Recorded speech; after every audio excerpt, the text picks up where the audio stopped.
da bedenkatua, Euskaldunen artean guztiz maitatua, Gernikako arbola da bedenkatua, Euskaldunen artean guztiz maitatua. Eman da zabalzazu munduan frutua, adoratzen zaitugu arbola santua. Eman da zabalzazu munduan frutua, adoratzen zaitugu arbola santua. Buenas noches, ongi etorriak, bienvenidos a esta entrevista tertulia que tenemos hoy con Félix Rodrigo Mora. El título es Euskal Herria bere baitatik, Euskal Herria desde sí misma, ¿vale? Que es un título que utilizó Félix en un escrito, una propuesta que realizó en el año 2017. Y vamos a hablar de pasado, presente y futuro de Euskal Herria. Félix, muy buenas, ¿qué tal estás? Bien, aquí estamos. Ya metidos en diciembre y ya a punto de meternos en el invierno. Muy bien, pues vale, vamos a empezar. Vamos a intentar no excedernos más allá de los 90 minutos para Claro. que no sea muy extensa la entrevista. Y bueno, si fuera necesario y si la entrevista sale bien, tiene buena acogida y demás, pues quizás podríamos repetir en un futuro alguna otra sesión, incluso con algunos otros invitados, si fuera menester, ¿vale?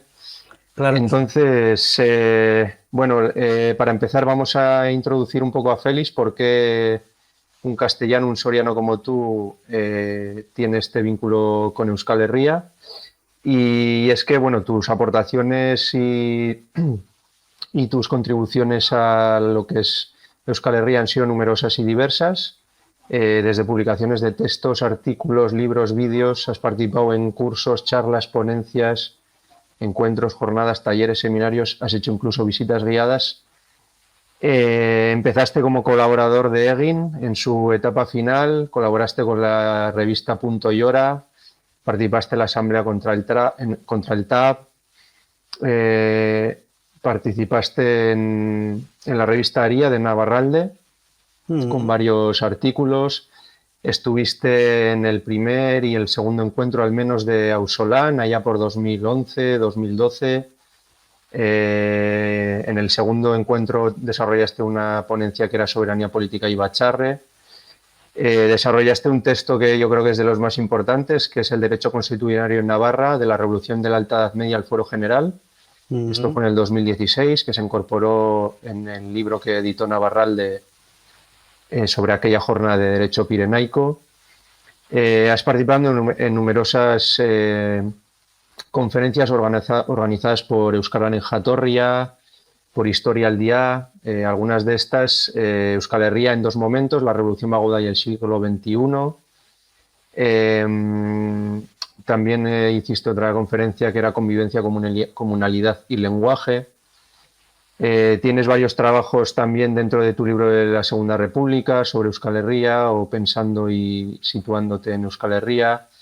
El libro de arte románico también tiene unas aportaciones importantes, ¿no? Sobre todo en Tuesta, en Álava, en San Martín de Artaiz, en Navarra.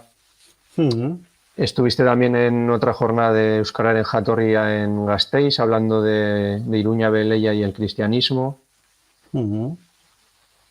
Y bueno, luego hiciste esta propuesta personal de estrategia y plan de acción para Euskal Herria, que esta la redactaste en el 2017, que mencionaba antes. Hiciste el prólogo al libro de Javier Goitia, El ADN del euskera, que se titulaba Lengua y Pueblo, Pasado y Futuro. Otro texto sobre el golpe final del orden romano en Europa, la Revolución Bagauda en Baskonia. El libro de Javier Goitia. Ahí está. Lengua, cultura y emigración en Euskal Herria y en Europa. Francos en el norte, visigodos en el sur. En la jornada de Historia al Día del año 2020. no la emigración en Euskal Herria y en toda Europa. Luego editaste una de tus obras más importantes, que es el Manual para la Revolución Integral Comunal, que también citas de manera particular el caso de la opresión de Euskal Herria. Y recientemente se ha publicado el libro sobre los Bagaudas, los revolucionarios que cambiaron la historia, que es pues una parte muy importante para desentrañar la historia de Euskal Herria y de los vascos. Ahí lo tenemos. Y por último, un texto inédito que se publicará dentro de poco, que son el 500 aniversario del Foro de Vizcaya, 1526-2026. Bueno, seguramente no los he leído todos, pero bueno, tus aportaciones han sido múltiples. Entonces, bueno, ¿por qué todo esto, ¿no? ¿Por qué un castellano de Soria como tú pues ha tenido tanto interés y tanto vínculo y ha dedicado tanto tiempo, ¿no? A conocer, reflexionar, estudiar, visitar, conversar con la gente aquí en Euskal Herria? ¿Por qué todo esto? Claro, bueno, hay una razón sentimental, ¿no? Que es que de una forma intuitiva yo siempre entendí que Castilla provenía de Euskal Herria, es decir, era, digamos, la derivación por el suroeste de Euskal Herria, de la misma manera que Aragón, todo lo que luego sería el Reino de Aragón, y también Cataluña, eran la derivación por el este, siguiendo los Pirineos. Eso es una cosa que siempre la he tenido claro. O sea, ahí se forma en la Alta Edad Media un conglomerado del cual van saliendo luego territorios diversos. Y en segundo lugar, pues a mí siempre me ha atraído mucho la cultura vasca. La cultura vasca, la manera de ser, la idiosincrasia, la cosmovisión, me atraía mucho porque la identificaba con lo que yo había vivido en mi infancia castellana. Es decir, en la sociedad comunal pues había dos factores que me atraían mucho. Uno era la calidad de las personas, no de las personas en general, sino de cada persona, y la calidad de las relaciones entre las personas. Y eso, cuando ya tuve a cierta edad y vi que en Castilla prácticamente había desaparecido, me di cuenta que en el País Vasco todavía existía. Y eso fue un acicate emocional muy importante. Entonces me puse a leer y, bueno, tuve una época de colaboración con Egin, es verdad, con Punto y Hora de Euskal Herria, con otras revistas, ya que ya no me acuerdo, también de por allí, de historia y tal, en los años 80. Y luego he seguido esa tendencia, leyendo, pensando y tal, hasta el día de hoy. Muy bien. Pues vamos a empezar por la parte de historia, ¿vale? Vamos a hacer una aproximación a la historia popular vasca. Y lo primero de todo que hay que decir es para cuándo una historia popular y de lo popular, ¿no? En vez de una tediosa logomaquía sobre reyes, princesas, señores, obispos, fronteras, batallas, ¿no? Toda esta narrativa oficial de la historia. ¿Para cuándo esto, no? Y luego también relacionado con esto, ¿por qué los estudios sobre historia deben tener como meta el futuro, ¿no? Porque esto es algo que tú subrayas muy a menudo, ¿no? Y por qué es necesario indagar en la historia popular nativa en lugar de buscar soluciones foráneas. Pues para cuándo una historia popular, pues es difícil saberlo, ¿no? Pero nuestra intención, creo la mía y la de más gente, interpretar la historia de los pueblos como historia de la gente común, dejando aparte toda la superestructura de personalidades, condados, ducados, todo esto hay que dejarlo a un lado, ¿no? Y entender cómo es la historia de la gente común, ¿no?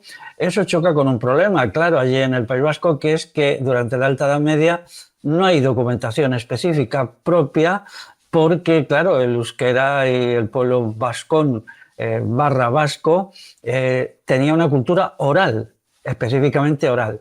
Entonces eso siempre ha sido una barrera porque a la gente le gusta tener un documento que citar.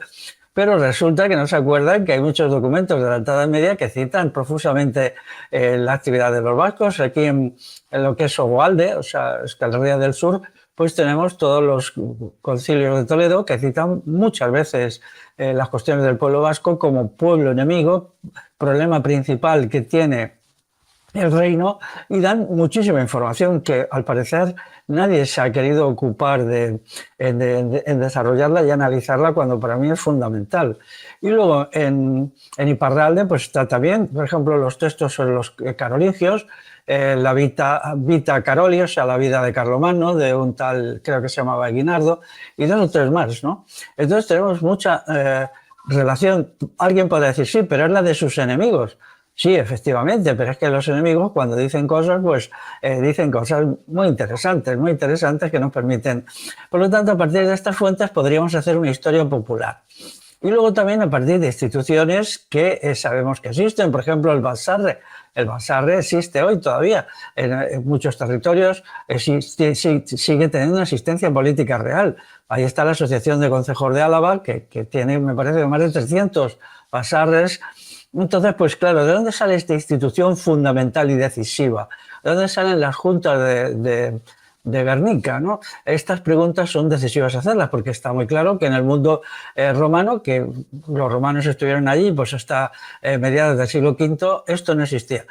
Por lo tanto, a partir de unas reflexiones profundas, pues podemos llegar a conclusiones. Otra cosa es que eso se quiere hacer o no se quiere hacer.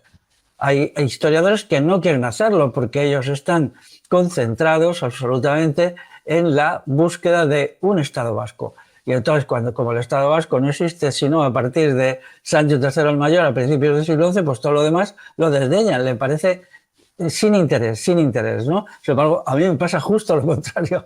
A mí Sancho III el Mayor pues tampoco me entusiasma, pero todo lo que hubo antes que son 500 años, no se puede uno, como hace algún historiador, presentar 500 años de historia en 5 líneas. Es que esto es tremendo, ¿no? Cuando ni siquiera mira estas fuentes primarias que he citado antes.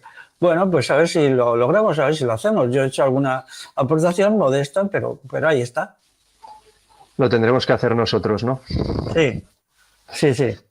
Y entonces, la segunda pregunta que tú dices es, ¿de qué manera, vamos a ver, hay una frase de Orwell que dice, quien controla el pasado, controla el presente, quien controla el presente, controla el futuro.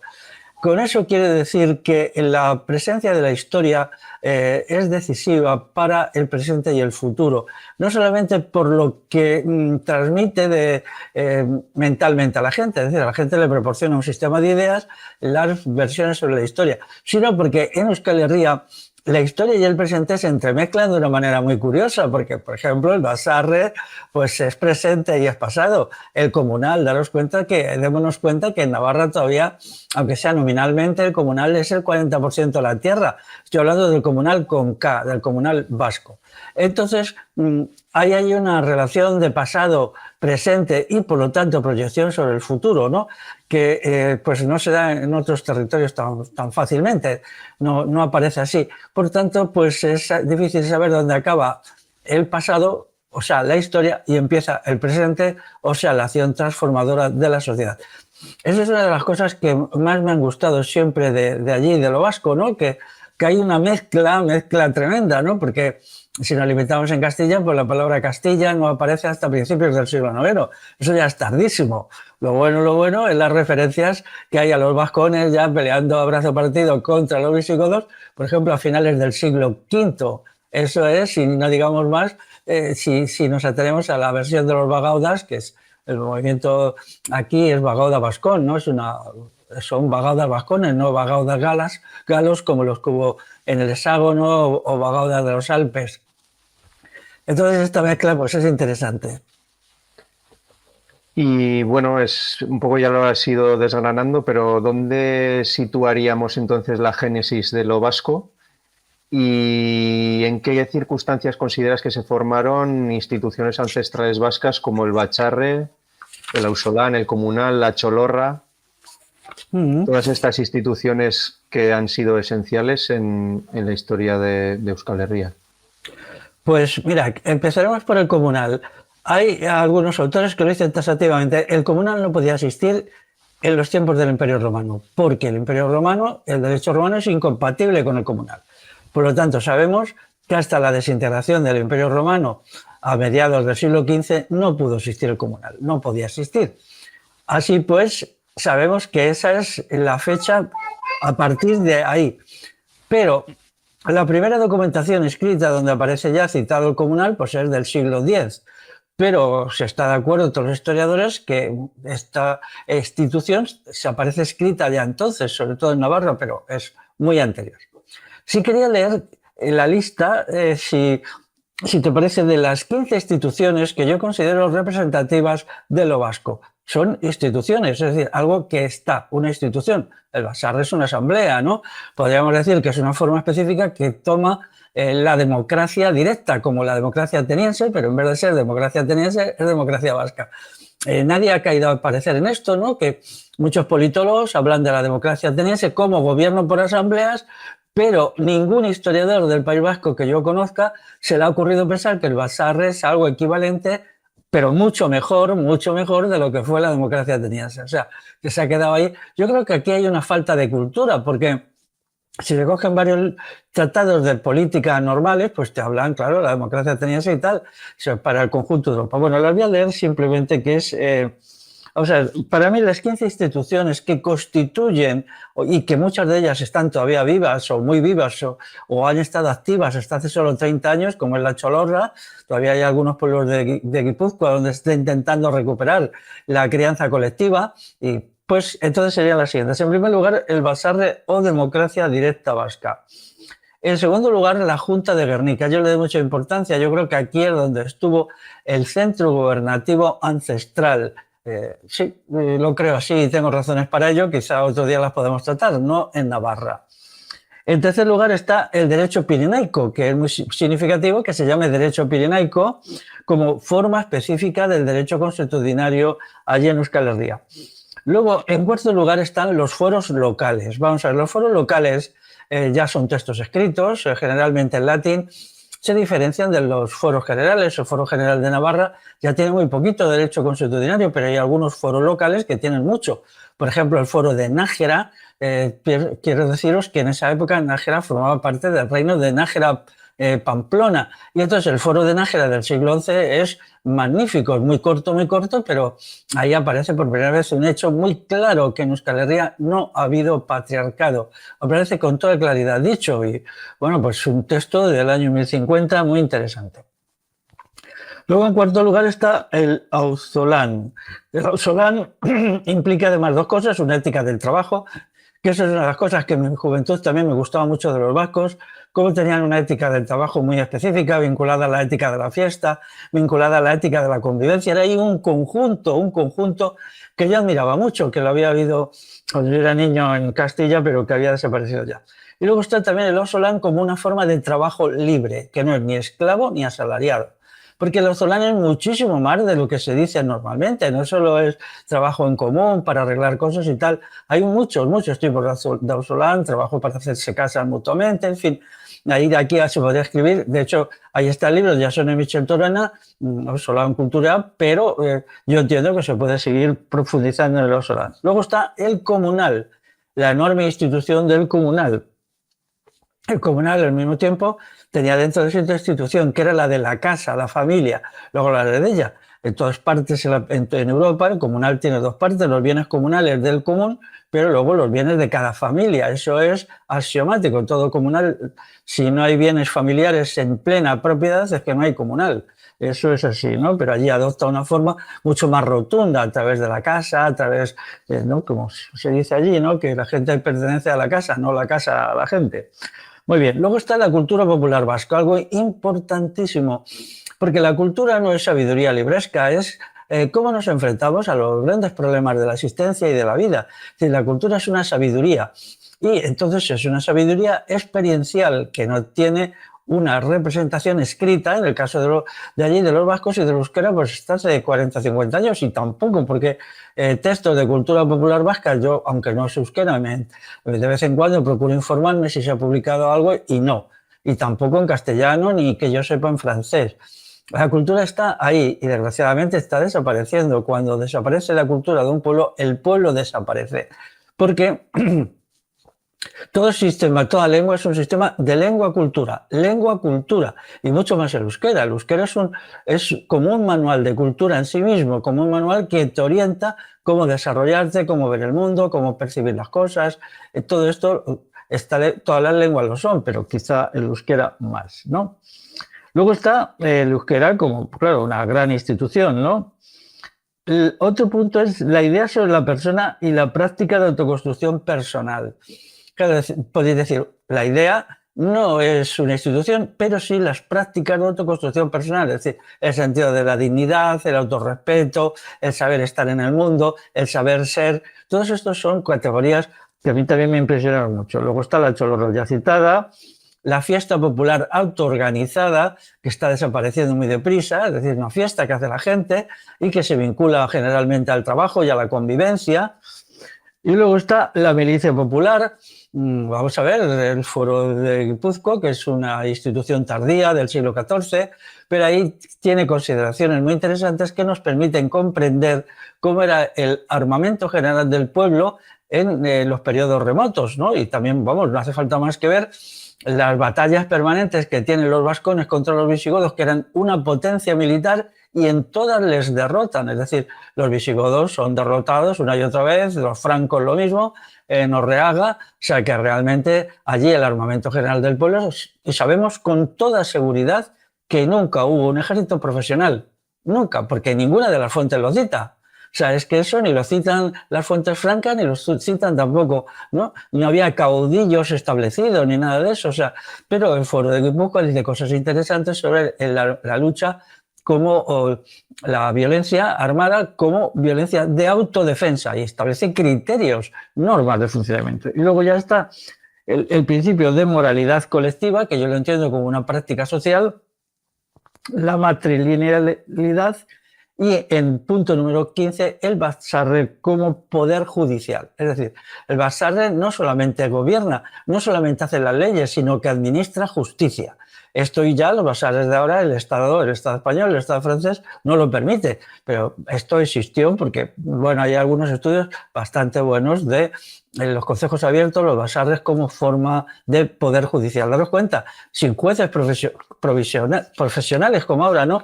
Algo estupendo.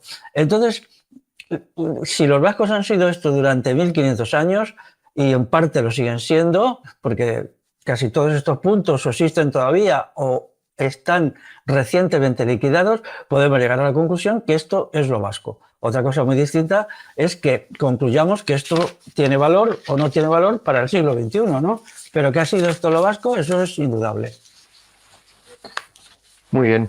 Pues siguiendo el hilo de uno de los asuntos que has comentado, que ha sido trascendental en la historia de los vascos, que ha sido la autodefensa, ¿qué importancia ha tenido la noción de guerra justa o guerra defensiva no imperialista que han desarrollado los vascos? ¿Y qué papel jugaron las llamadas militia Christi en algún momento de la historia, las milicias concejiles? Incluso ya en un periodo más avanzado de la historia, la guerra de guerrillas, ¿no? Que se dijo que los navarros, vasco-navarros, ¿no? Fueron los que inventaron la guerra de guerrillas, y no en vano, pues eso seguramente fue gracias a ese historial de guerra defensiva y de milicias concejiles, ¿no? Sí. Mira, la mayoría de los pueblos hacen guerra defensiva cuando son débiles, pero en cuanto que son fuertes se lanzan a la guerra de conquista. Y entonces esto los vascos nunca lo han hecho, y eso es una cosa muy importante para mí, ¿no?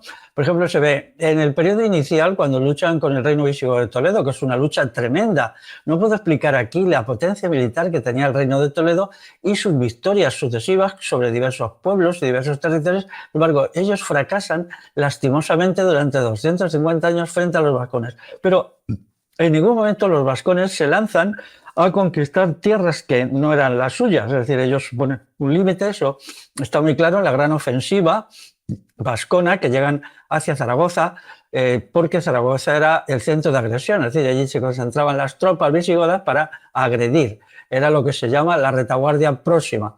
Entonces hay una ofensiva vascona formidable a mediados del siglo VII, pero ellos, una vez que han machacado la concentración de tropas que hay en Zaragoza, se retiran a su territorio. Siempre lo hacían, se retiran a su territorio. No aprovechan los momentos de debilidad que tiene el enemigo para conquistar. Igual pasa después de la batalla de Orleáns en el año 778.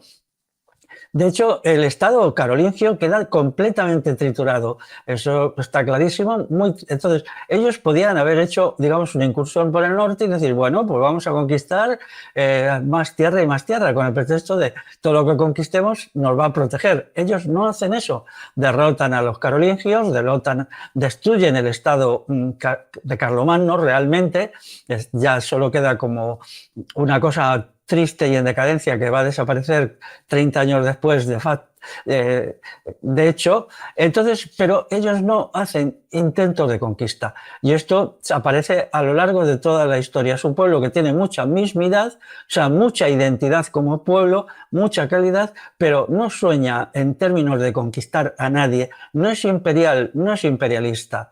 Entonces, hay que entender por qué detrás de esto hay categorías fundamentales, una categoría moral, una idea de que no podemos dominar a nadie, la idea de no queremos que nos dominen, pero tampoco tenemos que dominar.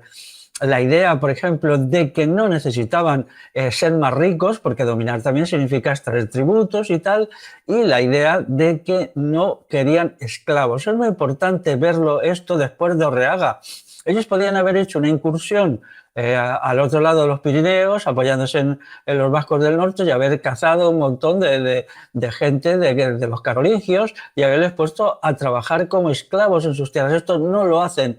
¿Por qué? Porque había un tabú frente a la esclavitud. La esclavitud es mala, políticamente mala, moralmente mala. Y en segundo lugar, los vascos viven del trabajo de sus manos, no de explotar a otros. Es que todos estos procesos hay que entenderlos en su complejidad, porque cuando estudias la historia de otros pueblos, muchos pueblos hacen, mientras somos débiles, bueno, nos mantenemos a la defensiva, pero en cuanto que somos fuertes, echamos zarpazo por aquí, por allá y tal y cual, y hacemos todo lo que podemos, todo el daño que podemos para enriquecernos. O ahí está el caso de los sabotes también, ¿no? Que eran los prisioneros que hacían los vascones a los visigodos y bueno, los situaban en unos ciertos lugares de concentración, ¿no? Como es Bozarte y otros pueblos de Navarra, pero en ningún momento los consideran como mano de obra esclava, a alguien del que se pudiera vivir, porque ellos se habían levantado en la Revolución Vagoda precisamente contra la esclavitud. ¿Cómo iban a reproducir la esclavitud? Esto es muy interesante, ¿no? Y entonces esto es un signo de grandeza enorme, ¿no? Que luego se va a mantener bastante tiempo e incluso todavía aparece en textos tan tardíos como el Foro de Guipúzcoa, que lo que viene a decir es que los guipuzcoanos tienen que armarse para, en caso de que Guipúzcoa sea atacada y sea invadida. Pero una vez que Guipúzcoa ya no tiene enemigos dentro, ellos podrán perseguir al enemigo, pero solo 3 días. No, creo que dicen aquello de una hogaza de pan, lo que te tardes en comer una hogaza de pan. Es decir, no se podía perseguir a los enemigos hasta Cádiz, por ejemplo. No, solo 3 días. O sea, teniendo en cuenta que cada día se puede andar 40 kilómetros, pues son 40 por 3, 120, ¿no? Y luego, es explícito, tienes que volver a tu tierra, porque la violencia es siempre defensiva. Y luego eso aparece de nuevo, ya en épocas más históricas, con la cuestión de Napoleón, ¿no? Napoleón tiene un problema gravísimo en Navarra, con la guerrilla navarra, que le origina problemas enormes y que Napoleón, teniéndolo tan cerca, porque la guerrilla navarra se hacía incursiones de castigo en los terrenos del hexágono, es lógico, ¿no? Pues si sabes que en un lugar hay un acuartelamiento de tropas que tiene una cantidad grande de municiones, aunque esté ya muy metido en lo que llaman Francia, pues te vas para allá y pones unos barriles de pólvora y lo vuelas, ¿no? Eso es lógico y en todas las guerras se ha hecho, ¿no? Pero Napoleón nunca quiso entrar en esa guerra porque sabía que no tenía nada que hacer, que es su supuesto genio militar, del cual yo me río, porque vamos, Napoleón, vaya tipo. Pues entonces él no se atrevió, ¿no? Y la guerrilla de Minas se llamaba así, ¿no? El hombre que la dirigía, pues fue un ejemplo tremendo de resistencia, de guerra popular y de volver golpe por golpe hasta tal punto que pues en su misma frontera sur, los franceses tuvieron unos problemas muy graves, ¿no? Muy graves y nunca pudieron controlarla. Otra cosa luego es el futuro de todo eso, que es decir, qué pasó luego una vez que los napoleónicos, el imperialismo napoleónico, el imperialismo de Napoleón I, Napoleón había fundado una dinastía, él era Napoleón I, hay gente que lo presenta como un benefactor de la humanidad cuando era solo un imperialista. Pues lo que pasó luego, pues ya, bueno, es otra historia, ¿no? Sin embargo, hay un hecho que a mí sí me preocupa, que es en la llamada Guerra Civil Española, no, eso no sucede, no sucede. O sea, las prestaciones militares de los vascos no son brillantes. Son para que se vea que yo intento ser objetivo, ¿no? Y que no me dedico a las loas solo, sino que cuando tengo que ser... O sea, entonces se crea el Eusko Gudarausteak, o sea, que es el Ejército Popular Vasco, y entonces el Eusko Gudarausteak funciona muy mal, muy mal. Hay un informe diciendo que los soldados, que los oficiales eran unos juerguistas, que abandonaban a sus soldados en las trincheras, que se iban a Bilbao por las noches y tal, y de hecho las prestaciones militares que hicieron fueron muy malas, ¿no? También es cierto que esta guerra también es una guerra civil entre los vascos, ¿no? Porque está el Requetén por un lado y por otro lado, pues la gente ligada al Partido Nacionalista Vasco, ¿no? Y a menudo sucedía que se tiroteaban y se mataban gente que hablaba euskera, que tenía apellidos vascos y todo esto, ¿no? Algunos periódicos del Requeté, incluso avanzada la guerra civil, tenían textos en euskera, ¿no? Entonces, ¿cómo se llegó a esto? Pues bueno, nos llevaría demasiado lejos ahora, no podemos, pero sí quiero decir que yo detecto un hecho que creo que es el problema, que es cuando el PNV se funda con la ideología del Estado-Nación.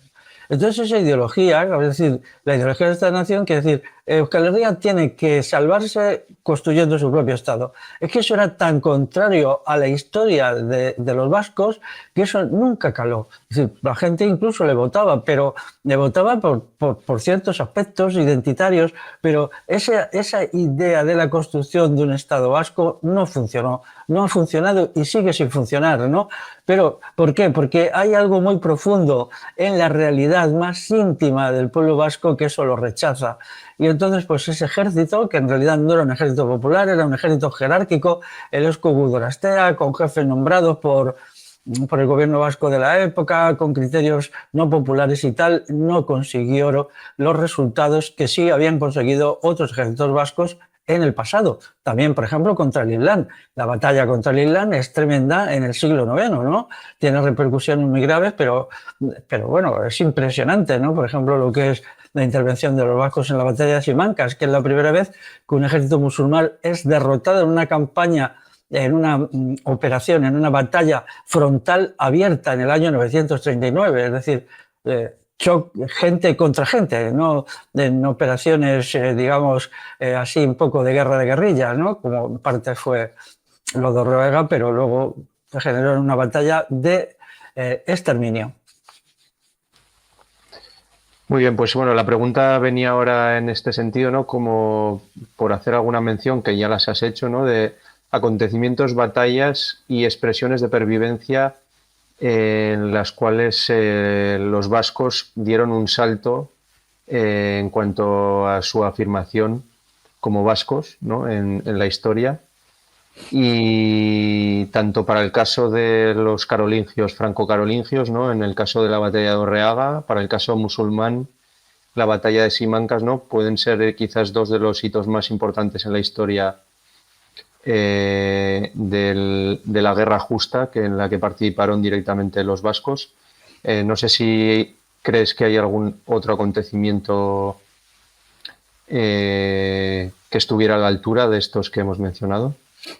Bueno, antes me olvidó citar las guerras carlistas, las del siglo XIX, ¿no?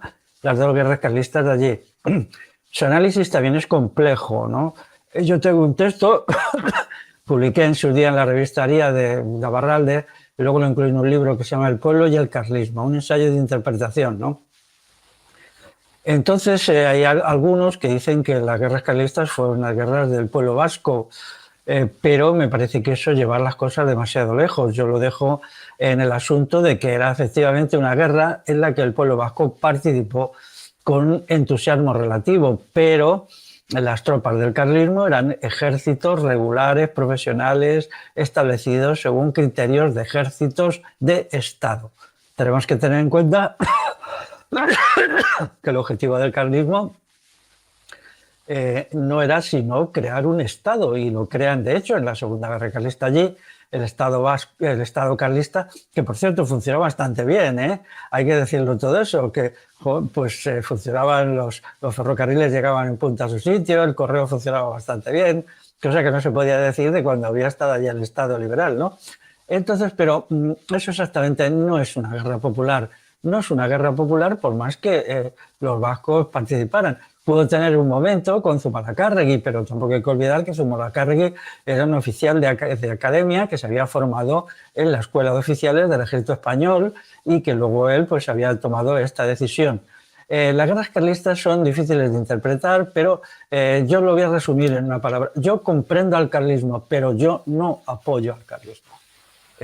Lo entiendo perfectamente, pero creo que el pueblo vasco tendría que haberse buscado su propia acción independiente sin situarse, por supuesto, al lado de los liberales, pero tampoco al lado de los carlistas. Al fin y al cabo, los carlistas, su consigna, Dios, patria y rey, la patria no era Euskal Herria, la patria era la patria española. Hay gente que dice que ellos defendían el comunal. No es verdad eso, lo defendían demagógicamente, porque ellos se consideraban continuistas con la que había sido anteriormente la monarquía española. Y ya en 1766 ya hay una ley de desamortización del comunal que se aplicó en muchos territorios. No estoy seguro que se aplicara allí en el País Vasco, pero yo creo que sí. Bueno, pues entonces ya estaba en el aire la idea de que se iba a vender, a privatizar el comunal. Y estas cuestiones la gente lo sabía, o las leyes desamortizadoras, privatizadoras de Fernando VII, que también fueron importantes, y con esas sí se desamortizó bastante comunal. Respecto a la pregunta que tú me haces, pues desde hace 1500 años, desde la Revolución Vagado alto medieval, la historia de los vascos ha estado siempre envuelta en gran cantidad de violencia. Eso es verdad, ¿no? Hay que tener en cuenta lo que fueron las guerras contra los visigodos y las guerras contra los francos, que eran batallas tremendas. Es verdad que casi siempre ganaban los vascones, pero siempre tendrían bajas. Eso es inevitable. Nadie gana una batalla teniendo 0 bajas, siempre tienes bajas, ¿no? Y esto nos lleva, como digo yo, a pensar en la demografía. ¿Cómo era la demografía para que un pueblo relativamente pequeño pudiera aguantar 2 imperios? Es decir, ¿cómo era su economía? ¿Cómo era su fabricación de armamento? Tenía que ser muy potente, porque si no ellos les hubieran hecho un efecto bocadillo, ¿no? Francos en el norte y visigodos en el sur. Luego los visigodos son sustituidos por los musulmanes, que son todavía peores. El momento más difícil en la Alta Edad Media para el pueblo vasco es la entrada del Islam en el siglo VIII y el ataque, que es un ataque terrible hasta tal punto que el pueblo vasco, en este caso lo hacen también los reyes de Navarra, pero lo hacen todos juntos, se ven frente a una estrategia de aniquilación y diseñan una retirada estratégica. Y esa retirada estratégica es el reino de Nájera Pamplona. En realidad lo que hacen es quitarse del medio, ir hacia el oeste, hacia un sitio neutro como era Nájera. ¿Por qué? Porque el imperialismo musulmán buscaba el camino de Pamplona y Roncesvalles para entrar a Europa. Lo había intentado ya antes, pero los habían derrotado en la batalla de Poitiers los francos y lo seguían intentando. Entonces se tienen que retirar. Previamente había habido la toma de Pamplona y el incendio total de Pamplona. Al parecer Pamplona estuvo varios años o bastantes años, no sabemos muy bien, deshabitada, y entonces tienen que hacer una retirada porque es una situación muy difícil. Además hay síntomas ahí de desorganización de la sociedad vasca en el siglo IX que antes no lo había habido, es decir, no hay en las fuentes que tenemos, que son mucho más de los que algunas creen, no hay ninguna referencia, por ejemplo, a desorganización de la sociedad vascona en el siglo VII, ¿no? Funcionaban perfectamente, ¿no? Y bueno, podían recibir todos los golpes, ni siquiera en el siglo VIII la batalla de Orleaga es vivida con serenidad. Yo supongo que los vascones tuvieron también muchas bajas, pero eso no significa desorganización. Sin embargo, hay ciertos elementos de desorganización en el siglo IX ante una ofensiva que era mucho mayor. Bueno, luego después esto se supera, pero en el proceso surge el Estado navarro. El Estado navarro yo entiendo que surge de esta desorganización relativa y ya empieza la etapa ascendente de Navarra con el Estado, con Sancho III el Mayor, ¿no? Que aunque es verdad que había habido los reyes de Navarra anteriores, pero eran reyes más nominales que reales, con un poder pequeño, con un poder muy pequeño. No es que Sancho III el Mayor tuviera mucho poder, no era un rey con mucho poder, pero mucho más que sus antepasados, sí, y por eso es recordado, claro. Muy bien, pues siguiendo este hilo, según tu opinión, ¿qué ha sido, qué es y qué debería ser lo vasco? Hemos hablado de una manera de organizarse sin mandantes ni mandados, ¿no? Que quizás sería una de las cuestiones más centrales de lo vasco, ¿no? Lo que directamente supuso la abolición de facto de la esclavitud, la emergencia del trabajo libre, el que todo el mundo tuviera que trabajar con sus propias manos, el que todo el mundo pudiera participar en las asambleas gubernativas, en los bacharres, ¿no? Yo creo que esa idea del nadie es más que nadie o la sociedad sin mandantes ni mandados, podríamos decir que es una seña de identidad vasca, ¿no? Y en todo este conglomerado, ¿no? Ahora estabas citando, ¿no? Los vascones pasan a ser navarros. ¿Qué pasó ahí? ¿Quiénes son los vascos o quiénes eran los vascos o quiénes son los vascos a partir de esas circunstancias? Y luego también, hoy en día parece que parece que esta pregunta ha entrado en una situación de no se sabe bien, ¿no? Hay ahora ciertos políticos y jefes de partidos que dicen que los vascos son los que viven y trabajan en Euskal Herria, ¿no?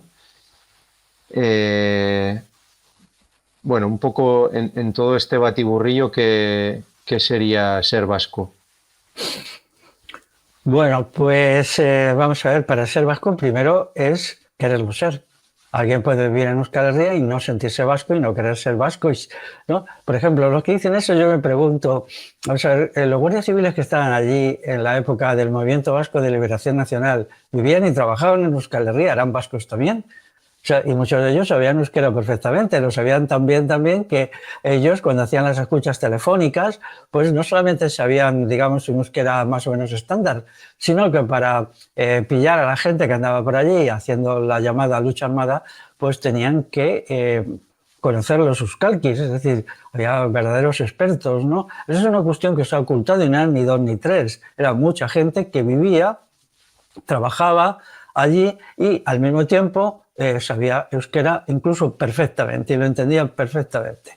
Así pues, la condición de lo vasco, en primer lugar, tiene que partir del deseo subjetivo de serlo. Uno puede ser vasco, pero renunciar a serlo, puede ser un renegado, de ahí la palabra renegado, es decir, yo no quiero ser vasco. Hay gente que no puede no haber nacido allí y entonces quiere serlo. Y luego después tiene que ser una identificación práctica en los hechos con los elementos sustantivos de lo vasco, en los que son visibles todavía como es la lengua y en los que no son visibles como es la cultura, porque ahora no nos engañemos, la cultura vasca está por reconstruir a partir de una definición de qué es la cultura vasca. Hay ciertas señas de identidad clara que es su posición ante el trabajo, ¿no? Pero, claro, el problema se entra con la creencia en el Estado-Nación. El Estado-Nación significa capitalismo, Vamos a ver, el Estado-Nación es, bueno, pues nosotros construimos un Estado vasco, pero un Estado con capitalismo, ¿no? Y entonces el capitalismo hoy día es un capitalismo transnacional, apátrida de grandes empresas. Supongamos que el Estado da soberanía política, pero ¿dónde está la soberanía económica si las grandes empresas transnacionales manejan, como manejan realmente hoy, la mayoría de la economía vasca? ¿Dónde queda la soberanía económica? porque en tiempos pasados sí existió una soberanía económica, ¿no? La economía estaba en manos de gente vasca y todo lo que allí se hacía lo decidían los vascos. Eso hoy no sucede en absoluto. Podemos establecer que el índice de extranjerización de la economía vasca puede alcanzar hoy el 75-80%, ¿no? Y esto tiene un elemento todavía más grave contra el euskera, que es estas grandes empresas transnacionales se basan en el inglés. Sus manuales están en inglés, sus reglas de funcionamiento están en inglés, su tecnología está en inglés, sus sistemas comerciales están en inglés. Luego, el hecho de que no se plantee una economía vasca significa también que el euskera es expulsado de la vida económica y eso es algo muy grave que a largo plazo pues yo entiendo que podría llegar a la aniquilación del euskera. Por lo tanto, tenemos que plantearnos que el Estado-Nación no nos vale porque plantea la existencia del capitalismo. Entonces tenemos que pensar una economía específicamente vasca que no puede ser otra que las cuestiones del comunal. El comunal no solamente es rural. Precisamente hay un autor que se llama Rafael Gómez Parra que estudia muy a fondo el comunal en Navarra, es un libro de hace 50 años y insiste muchísimo que el comunal allí afectaba a toda la industria premoderna, a toda la artesanía y que no solamente era agrario ni muchísimo menos, lleva pueblo por pueblo citando todo lo que era comunal en ferrerías, herrerías, molinos, tal, ¿no? Entonces, esta cuestión es el problema del Estado-Nación, cuando se mete en Euskal Herria, origina como una catástrofe que impide ver ciega, no veo las instituciones vascas. Otra cuestión es que esas instituciones sirvan para el siglo XXI. Bueno, vamos a ver eso, ¿no? Quizá en algún momento alguien dirá, es que eso fue una cosa del pasado. Bien, muchos tratadistas de ciencia política nos dicen eso. Dicen que en cualquier sociedad, por ejemplo, Norberto Bobbio, que es el mejor tratadista de ciencia política, dice que la democracia directa se puede implantar en cualquier sociedad, en cualquier momento. Siempre, claro, que se ha derrotado al que se opone a ellas, que es el Estado. Y esto en un libro de hace 40 años, no me estoy refiriendo a alguien del siglo XVIII, ¿no? Entonces, el problema del Estado-Nación, la adhesión al Estado-Nación impide ver lo que han sido los vascos, porque los vascos han sido un pueblo sin Estado y lo han sido conscientemente, Entonces, claro, ahí hay una distorsión. Y en relación con este tema, ¿qué hay del mito del Estado de Navarra? ¿Lo podemos considerar esencialmente antivasco por haber legislado contra el euskera y contra las principales instituciones populares vascas de las que hemos hablado? ¿Y por qué el Estado de Navarra desde sus orígenes en el siglo X no usa nunca el euskera como lengua de Estado? A pesar de que se sabe que algunos cortesanos medievales utilizaban el euskera como lengua para comunicarse, ¿no? Sabemos, hay estudios que dicen que en la Edad Media una mayoría aplastante de la población era vascoparlante y practicante de la cultura vasca, ¿no? Bueno, lo primero que hay que hacer es recordar el juicio que hace Humboldt sobre el euskera.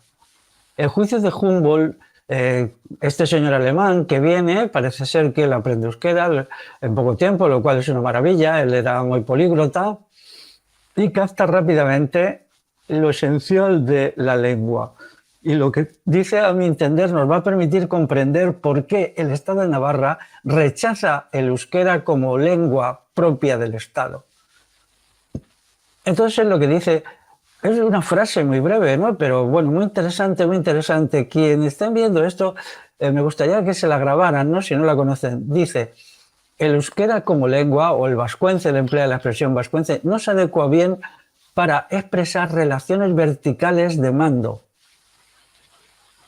Aquí está la clave. Yo cuando leí esto, alguien por allí me dijo, mira lo que dice Humboldt y tal, ¿no?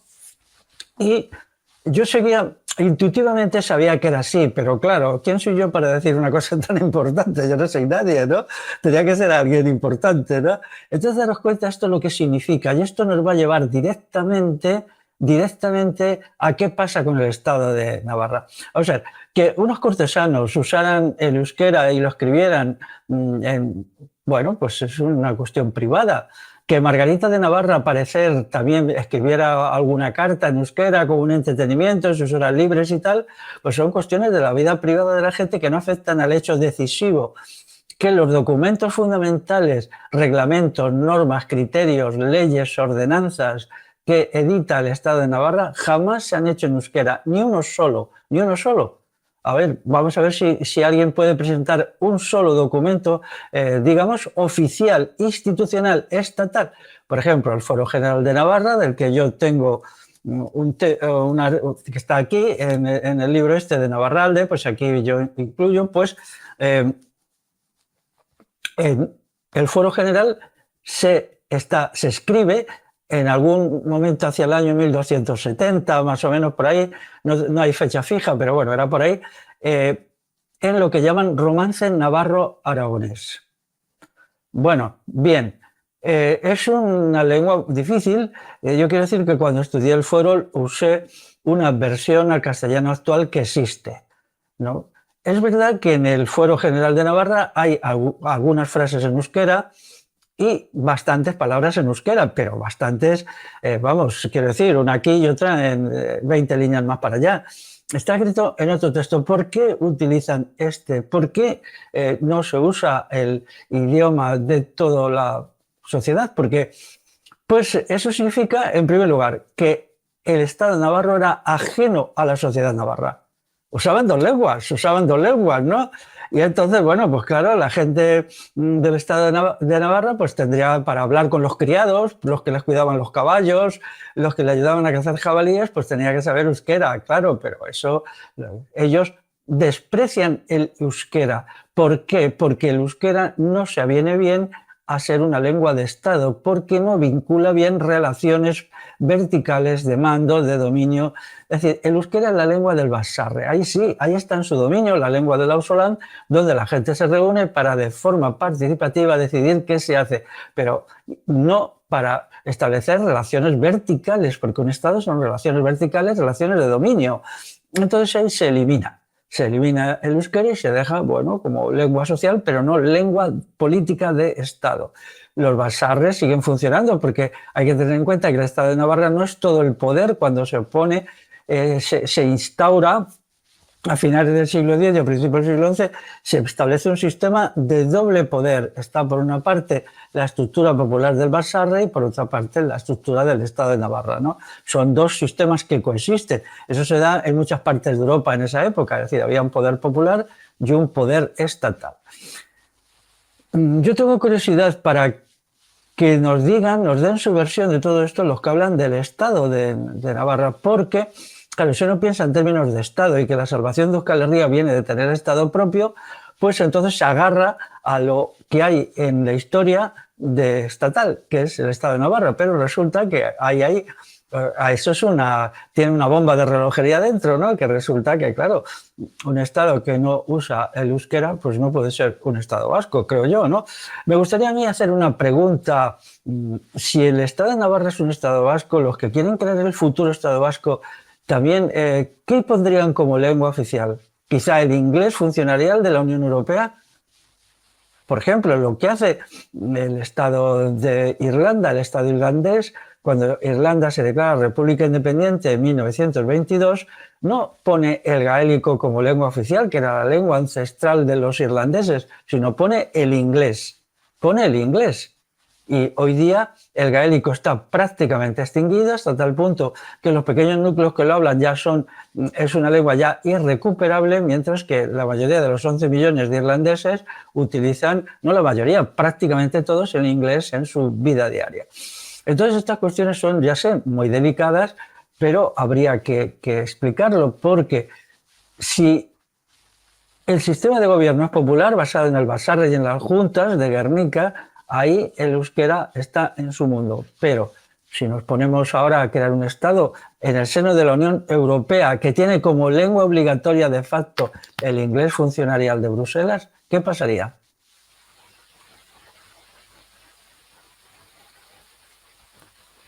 Bueno, vamos a hacernos más preguntas en relación a la afirmación étnica que pudo suponer el levantamiento bagauda, también a la par que el Imperio Romano se desmoronaba.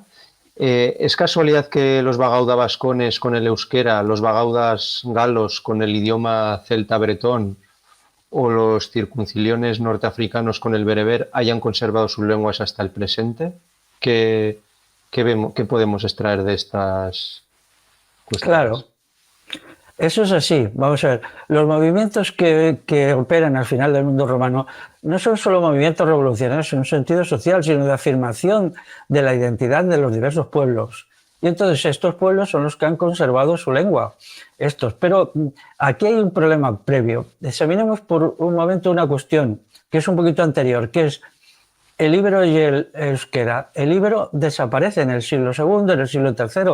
Es verdad que hay coincidencias, no sabemos si eran lenguas emparentadas o qué, pero hay una coincidencia, ¿no? Sin embargo, esa coincidencia se corta cuando el íbero desaparece y el euskera permanece. Respecto al bretón y respecto a la lengua norteafricana que citas, yo tengo menos conocimiento, pero lo del íbero y el euskera lo he tratado bastante. ¿Cuál es la diferencia perceptible entre la situación del íbero a la llegada de los romanos y del euskera? Pues lo voy a decir ahora. Lo que sabemos de los romanos en Euskal Herria es muy poquito, porque las fuentes romanas son muy poco explícitas, parece que no hay una resistencia, parece que los romanos se imponen allí o llegan y no hay una resistencia perceptible o muy escasa. Pero sí hay una diferencia fundamental, que es en los pueblos íberos del este, de la península ibérica, estaban construyéndose estructuras estatales. Esas estructuras estatales hicieron que ya a partir del siglo V el íbero empezara a escribirse, mientras que en el euskera no encontramos nada de eso hasta fechas muy tardías y ya realmente en una época muy escasamente, en la cual obviamente, por ejemplo, en monedas aparecen nombres vascones, pero vascones bajo el control de Roma. No es necesario que cite a un lingüista francés que dice que las lenguas escritas son las lenguas de los estados y las lenguas orales son las lenguas de los pueblos que se autogobiernan. Y eso realmente, esa frase que además se dice así, ¿no?, es tremenda respecto al euskera y al íbero. El íbero se da por perdido y el euskera, sin embargo, se rehace. ¿En qué condiciones? Pues no lo sabemos, no tenemos datos, cómo se vivía en Euskal Herria en el siglo III, cuando todavía el Imperio Romano ya estaba en crisis, pero todavía estaba allí. Sí sabemos que Euskal Herria estuvo muy romanizada, esa distinción que se hace entre Ager y Saltus, que la hace Julio Caro Baroja, hoy día rechazada porque basta con coger, como yo he hecho, un mapa de Navarra y ver dónde hay yacimientos, pueblos, villas romanas, es impresionante. O sea, todo el mapa se te llena de cosas, ¿no? Y si entras, pues por ejemplo, a las minas de Oyarzun, pensemos en eso, que eran una de las mayores que había en... Entonces, pues aquí hay un misterio, porque de alguna manera solamente una pequeña minoría de vascos se suma al aparato estatal romano. Está pues Quintiliano en Calahorra, que era un personaje, luego había alguno más, ¿no? También es verdad que los soldados vascones pues estaban en las legiones, algunos dentro pues aparecen nombres vascones en lápidas en Germania, en Britania y tal, pero de una manera curiosa existe un rechazo de la inmensa mayoría de los vascos a integrarse en el Estado romano y por lo tanto escribir el euskera. Aparece, es verdad, en lo de Iruña Velella, pero sabemos que aquello es como un juego de alguien que está en su casa y se entretiene en escribir con un punzón en unos trocitos, ¿no?, palabras euskéricas y frases en euskera. Es decir, no es como, por ejemplo, los plomos ibéricos, que son planchas de plomo en donde se escribían textos a veces muy largos, ¿no? Textos ibéricos escritos son 2500, todos admiten que la entrada del íbero escrito llega con los fenicios. ¿Pero qué llega con los fenicios además de la lengua? Llegan las estructuras estatales. Entonces, si nos damos cuenta, el sí o el no de las estructuras estatales va a significar algo importantísimo en la historia de Euskal Herria hasta hoy mismo, y todo ha girado alrededor de todo esto, ¿no? Y se ha dado vueltas alrededor de todo esto, e incluso hoy tenemos una Euskal Herria dividida entre aquellos que ven el Baserre y aquellos que ven un futuro Estado vasco, con la diferencia que el Baserre no es futuro, es presente, por más que gente que tiene una idea muy pintoresquista del Baserre como una institución antigua, porque es presente, ¿no? Pero sin embargo, el Estado vasco, yo pienso que eso ya entra dentro del terreno de la utopía, tal como han funcionado las relaciones en la Unión Europea, ¿no? Entonces, pues bueno, es soñar despiertos o tener una pesadilla despiertos, como se quiera decir. Muy bien, y volviendo a la cuestión del Estado-Nación, los enemigos aculturadores modernos que han sido para Euskal Herria, por un lado, Francia y el francés, para el caso Iparralde, y España y el español, para el caso de Goalde, ¿crees que han quedado de alguna manera obsoletos como enemigos aculturadores ante el avance del imperialismo europeo vinculado al inglés? ¿Siguen teniendo un papel fundamental en esa aculturación? ¿Qué opinas sobre esta cuestión? Sí, siguen teniéndola, pero ya en una fase de transición. Es decir, vamos a ver, la Unión Europea, el proyecto de la Unión Europea, que por cierto es un proyecto de los nazis, ¿no? Son los nazis los que lo inventan y luego ahora los actuales políticos son los que lo llevan adelante. El proyecto de la Unión Europea para crear, quiere culminar en la construcción de la nación europea y en la construcción de un Estado nacional europeo, porque una nación se define por su Estado en la terminología moderna. Entonces, ante esto tienen el problema de que existen muchísimos pueblos que se aferran a su cultura o a lo que queda de ella y a sus lenguas. A mi juicio, dentro de la Unión Europea hay unas 90 lenguas, por lo tanto hay 90 pueblos diferenciados.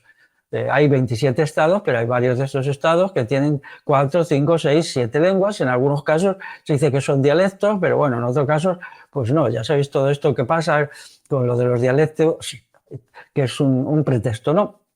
Entonces, lo que la Unión Europea quiere es hacer tabla rasa con todo eso, es decir, que ya la gente no sea vasco o no sea corso o no sea renano, tienen que ser todos europeos, y ese criterio de europeidad significa la pérdida, la reducción a prácticamente nada de sus características culturales y lingüísticas. Pero entonces, ¿cuál va a ser la lengua del Estado-nación europeo hegemonizado por Alemania? El inglés funcionarial, que no es el inglés del pueblo inglés, es un inglés empobrecido, súper empobrecido, que no permite ni la expresión del pensamiento profundo ni tampoco de las emociones propias del espíritu humano. Es una cosa puramente funcional, es una especie de jerga pues de bajo nivel. En segundo lugar, la Unión Europea quiere eso para establecer el gran capitalismo europeo. Pero ¿en qué funciona el gran capitalismo? Ya lo he dicho antes, ¿no? Si observáis, todos los materiales de economía están en inglés, todos los materiales de tecnología están en inglés, todos los materiales de negocios están en inglés, todos, absolutamente todos, ¿no? Entonces, ¿cómo puede incluirse esto en la preservación de las lenguas europeas?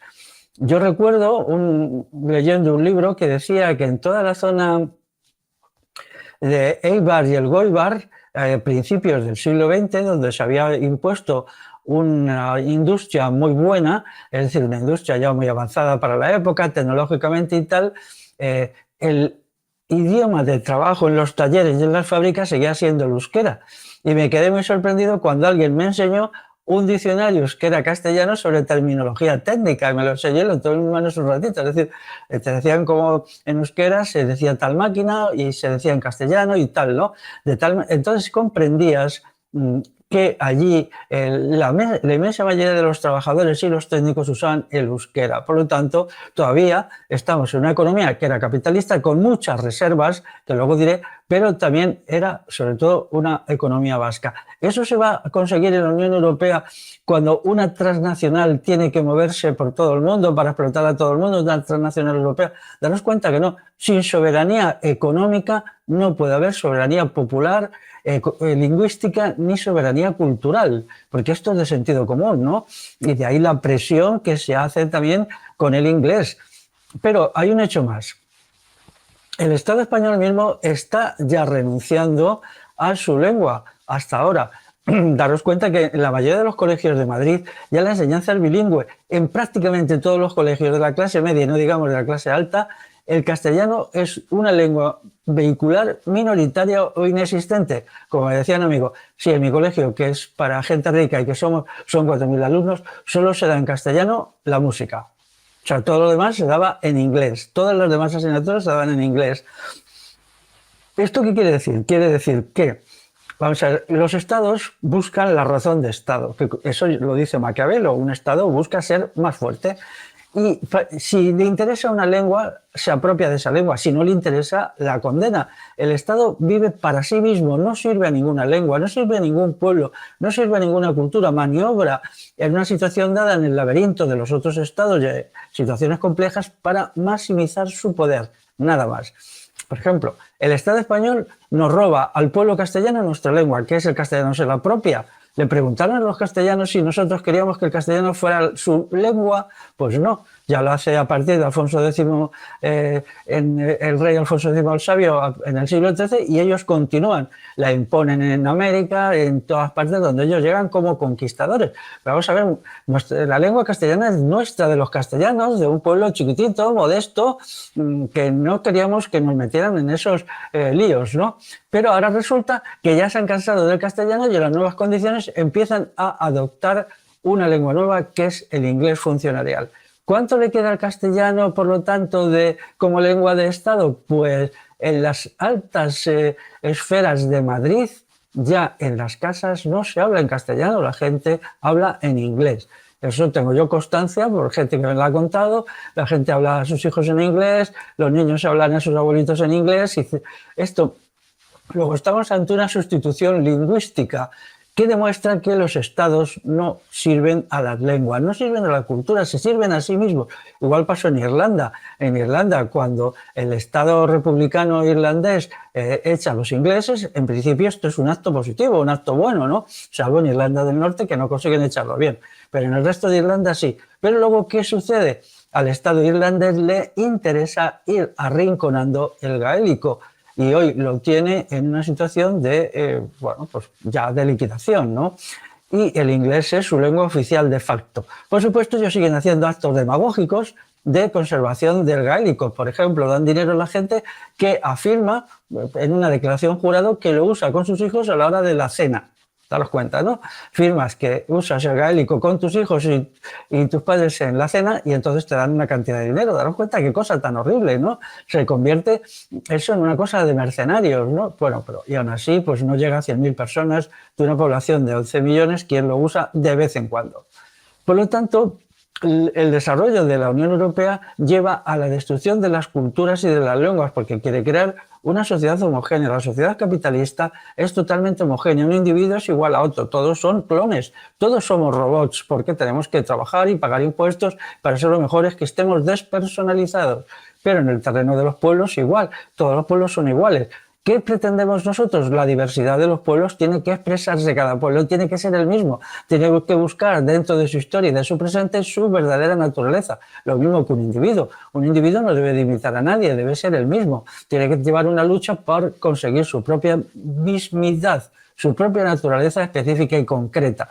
Eso es lo verdaderamente humano y lo verdaderamente valioso. Pero la Unión Europea no está en ese camino. Entonces, aquí tenemos un problema de destrucción lingüística y cultural. Pero eso es lo mismo que hizo el Imperio Romano. Todas las dictaduras, todas las tiranías destruyen las lenguas. Daros cuenta que en toda Europa occidental, las lenguas que se salvaron de la destrucción que hizo el Imperio Romano, pues fueron, pues eso, el bretón, algunas lenguas en Alemania que desaparecieron, el celta de la isla de Man y aquí el euskera. Y sin embargo, pues aquí en la península ibérica había más lenguas, no solamente el ibérico, todas esas desaparecieron. Esto significa que la idea que hay de correlación entre el Estado-nación y la lengua y la cultura es falsa. Lo demuestra el Estado de Navarra, lo demuestra el caso de Irlanda, lo demuestra el caso de España hoy, España-Madrid, quiero decir, ¿no? Y lo demuestra en muchos más casos, en Alemania mismo. El Estado alemán está retirándose del alemán y está permitiendo que sus instituciones estatales y económicas estén cada vez más invadidas por el inglés funcionarial también. Bueno, lo que está claro es que el euskera, según todas las estadísticas, está en claro proceso de decadencia, ¿no? Por múltiples factores, pero sobre todo yo creo que el factor principal es el desmantelamiento de las instituciones ancestrales vascas de las que hemos hablado y de la idiosincrasia de lo vasco, ¿no? A pesar de que hoy en día pues las élites vascas estén procurando que en la Unión Europea se traduzcan sus sesiones en euskera y este tipo de pantomimas, ¿no? O que cada vez más gente procure estudiar el euskera para tener más puntos para sacarse una plaza de funcionario y demás. Y lo que se ve que el resultado de todo esto no es que el euskera se esté fortaleciendo, sino más al contrario, está en claro proceso de decadencia, incluso en muchos círculos jóvenes y estudiantiles pues se rechaza, ¿no? Por ese proceso de institucionalización funcionarial, ¿no? Entonces, bueno, eso es una realidad que deberá superarse, ¿no? Buscando otras vías. Y en este sentido, también para acabar con esto de la lengua, quería tocar el tema del euskara batua. ¿Qué sentido estratégico crees que tuvieron las élites vascas para la constitución del euskara batua? Es decir, para la unificación de los diversos dialectos euskéricos en un solo proyecto lingüístico, que es lo que es el euskara batua, y cómo una minoría de expertos a espaldas del ente popular se erigió en representación de la vasconidad para imponer el proyecto del euskara batua. Bajo el franquismo, que se hizo, no olvidemos esto, en los años 60, en Aránzazu creo que fue y tal, ¿no? Silardegui y todo esto, ¿no? Vamos a ver, en primer lugar, hay que entender muy bien que la diversidad del euskera responde a un problema político, que es la descentralización de la propia sociedad vasca para impedir la concentración de poder. Esto es muy importante, esto es súper importante, es decir, que los 7 territorios no son solamente 7 territorios que son 7 pero todos tienen que ser iguales, sino que en algún momento ancestral de la Alta Edad Media se decidió que Euskal Herria tenía que ser internamente diversa y plural y que no se podía concentrar tanto poder en un órgano central, como podían ser las Juntas de Guernica, que yo creo que es ahí donde ha estado el meollo siempre, ¿no? Entonces, pues surgen 7 territorios que yo creo que en algún momento llegaron a ser 9. Si me permitís esto, puede ser una elucubración. El octavo era lo que era Aragón y luego la derivación hacia Cataluña, y el noveno Castilla. Yo entiendo que estos llegaron a ser 9 territorios en algún momento de la Alta Edad Media, pongamos el siglo VII o octavo. Bueno, no estamos muy seguros, pero dejémoslo ahí. Entonces esto reflejaba una realidad de la singularidad, porque las sociedades libres son sociedades singulares, donde los individuos son singulares y luego hay estructuras también de autogobierno que no tienen que ser todas iguales. Entonces, esto, claro, se reflejó en la diversidad lingüística. Yo he hablado con muchísima gente respecto, vamos a ver, vosotros no os entendéis con los que hablan otro euskalki. Sí, claro, la gente normal dice, sí, claro, bueno, nos cuesta un poco a veces, pero nos entendemos, claro que nos entendemos, ¿no?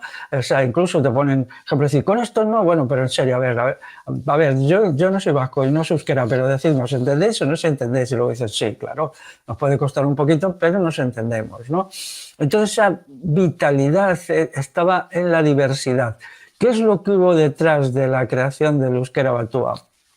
Pues había un problema, porque se dijo, es que hay que poner, bueno, medios de comunicación, pero los medios de comunicación, pues, bueno, podía hacerse por turno también, hablar de los diversos euskalkis, ¿no? O de alguna manera. Pero el problema de fondo no era ese, era el problema de que se tenía que constituir el euskera unificado del futuro Estado vasco.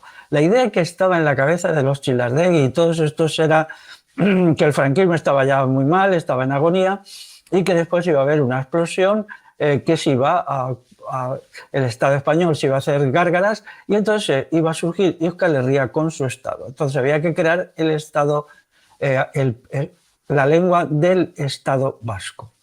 Y esto es, pero si nosotros hacemos bien las cosas, algo tan importantísimo y que creó tantos problemas en la gente, que luego a mí me los cuentan también, ¿no? Hay mucha gente, quizá mayor, que no entiende bien el batúa, ¿no? Y dice, bueno, yo hablo vizcaíno, y leo vizcaíno, pero es que con el batúa, si lo tengo que leer sobre todo, no consigo enterarme bien. Entonces, una cosa así se tenía que haber hecho por procedimientos democráticos, es decir, una consulta a la población. El procedimiento correcto hubiera sido presentar el problema tal como lo entendía este equipo de lingüistas, presentar el problema a la sociedad vasca. Es verdad que estaban las condiciones del franquismo, pero tenía que haberse intentado de alguna manera. Ellos no podían quitar la palabra y la voz al pueblo vasco en su totalidad y elegirse en sus representantes cuando nadie les había designado para ello. Y eso no se hizo, se eligió allí una lengua y entonces pues se ha ido imponiendo. Cuando pues hay gente que ama mucho su dialecto y me dice, no, es que el batúa no tiene la riqueza, la densidad, los matices, es una lengua simplificada. Yo recuerdo una vez con una mujer que me decía que el batúa era una lengua artificial. Yo en la época me limité a escucharla, no sabía si es así o no, yo no digo que lo sea, yo no soy euskera, no puedo decirlo. Pero, y en segundo lugar, lo comparó con el italiano. Dice, el italiano es otra lengua artificial porque lo que se hablaba en Italia, en los diversos territorios italianos, era una variedad de lenguas y no son los dialectos del italiano, sino que el italiano se creó ahí con el Risorgimento en el siglo XIX por el nacionalismo italiano y se creó un pastiche que ahí está y que, bueno, pues ahí está, pero el italiano es artificial. Y me decían, el euskera batúa es también artificial. Bueno, a mí aquello me dejó pues un poco sorprendido, ¿no? Porque es verdad que las lenguas, pues hay lenguas que se crean, hay lenguas que desaparecen y en este caso, pues el problema ahora mismo, claro, yo entiendo que el euskera se ha debilitado con el problema del batúa porque ha perdido ese sabor a lo local. O sea, la democracia directa es un fenómeno de lo local. Es lo local lo que opera, no de una cúpula estatal. Eso lo explica muy bien cualquier experto en teoría política. Si coges un libro gordote de teoría política y entonces explican, dice, los sistemas dictatoriales son sistemas de cúpula, hay una cúpula del poder y el poder funciona de arriba a abajo. Sin embargo, los sistemas de democracia directa, como fue la democracia ateniense, la Comuna de París en 1871 que duró 2 meses, y los sistemas de concejo abierto en la península ibérica, sobre todo en Euskal Herria, funcionan de abajo a arriba. Y donde está verdaderamente el poder es abajo, no arriba. Arriba hay un poder delegado del de abajo, porque están las asambleas que eligen sus portavoces. Y eso funcionó perfectamente. Por ejemplo, en la guerra contra los visigodos, los vascones son capaces de aguantar el choque y vencer con un sistema que era así, porque nadie que yo sepa me va a decir que los vascones tenían un Estado en el siglo VII. A ver, es que esto ya no lo dice nadie, ni los más entusiastas del Estado-Nación vasco. No tenían Estado, no tenían instituciones estatales porque los visigodos ni una sola vez se refieren a ellas. No citan príncipes, no citan autoridades, porque no las había, sencillamente. Ellos eran muy dados a citar todo lo que había por ahí en sus actas de los concilios de Toledo y en otros textos suyos. Luego, el sistema fue extremadamente operativo en una situación dramática. Los vascones que derrotaron a Carlomagno en Orleaga no tenían instituciones estatales. Sin embargo, fueron capaces de dar una batalla como debe ser, es decir, una batalla de exterminación según las reglas más depuradas del arte de la guerra. Y esto es así porque esa batalla fue tremenda y cambió el destino de Europa hasta el día de hoy. Por lo tanto, tenemos que considerar ¿Qué sucedió? Debería de revisarse por lo menos todo lo que fue la creación del Batua. Es decir, pero hay una pregunta final. Cuando se crea el Batua, ¿se eliminan o no se eliminan aquello que citó Humboldt de que el euskera es una lengua que no se adecua a formas estatales de dominio? Es decir, ¿en el Batua eso se mantiene o no se mantiene? ¿No? Si yo tuviera tiempo y menos años, pues me dedicaría a aprender euskera y aprendería los euskalkis y luego el Batua. Primero para captar lo que dijo Humboldt, porque es decisivo y eso nos lleva directamente a cuándo, por qué y cómo se crea el euskera. Pero también saber si el Batua modifica la estructura interior del euskera hasta tal punto. Y si la modifica hasta tal punto, entonces, ¿qué pasa? Pues ya el euskera es otro, ya no es el del siglo XVIII finales cuando estuvo aquí Humboldt. Es otra cosa y eso sería muy grave, muy grave, ¿eh? Chichilardegui y todos aquellos hicieron eso, qué mal, ¿eh? Qué mal. Bueno, muy bien. Vamos a seguir, vamos a pasar al último bloque. Vamos a hablar un poco del etnicidio vasco, del futuro de la etnia vasca. ¿Es la sustitución étnica una forma de poner fin a la existencia de los pocos pueblos que sobreviven hoy? ¿Y son las olas migratorias, las de finales del siglo XIX, promovidas por el liberalismo burgués, una vez que se derrotó al carlismo, la de los años 60 del siglo XX, organizada por Franco, la que se llamó el éxodo rural, que movilizó a más de 6 millones de personas a las ciudades, y la que acontece en este siglo XXI con la migración masiva y la extracción de gentes de otros continentes para traerlos aquí, en este caso a Euskal Herria? ¿Sería en todo esto una estrategia para incentivar o incitar una sustitución étnica? Vamos a ver, hay un dato que lleva en esa dirección. ¿Por qué tiene que seguir la emigración cuando el índice de paro en Euskal Herria se sitúa siempre por encima del 10%? O sea, eso es un problema de traer mano de obra necesaria. Tendríamos que estar en un índice de paro por debajo del 4%. No es necesario que sea del 0%, ya el 4% es pleno empleo. Entonces, si no hay mano de obra disponible en Euskal Herria, entonces es lógico, pero es que hay paro y la emigración no disminuye cuando el paro sube no solamente al 10, al 12, al 16. Mirad las estadísticas del paro allí, veréis que 16, 17% y sin embargo la inmigración no cesa. Eso significa que hay una mano oculta que está atrayendo emigrantes sin tener en cuenta el problema de la mano de obra. En segundo lugar, hay otro elemento previo, que es a los vascos se les ha prohibido e impedido tener hijos. Eso es un hecho cierto, ¿no?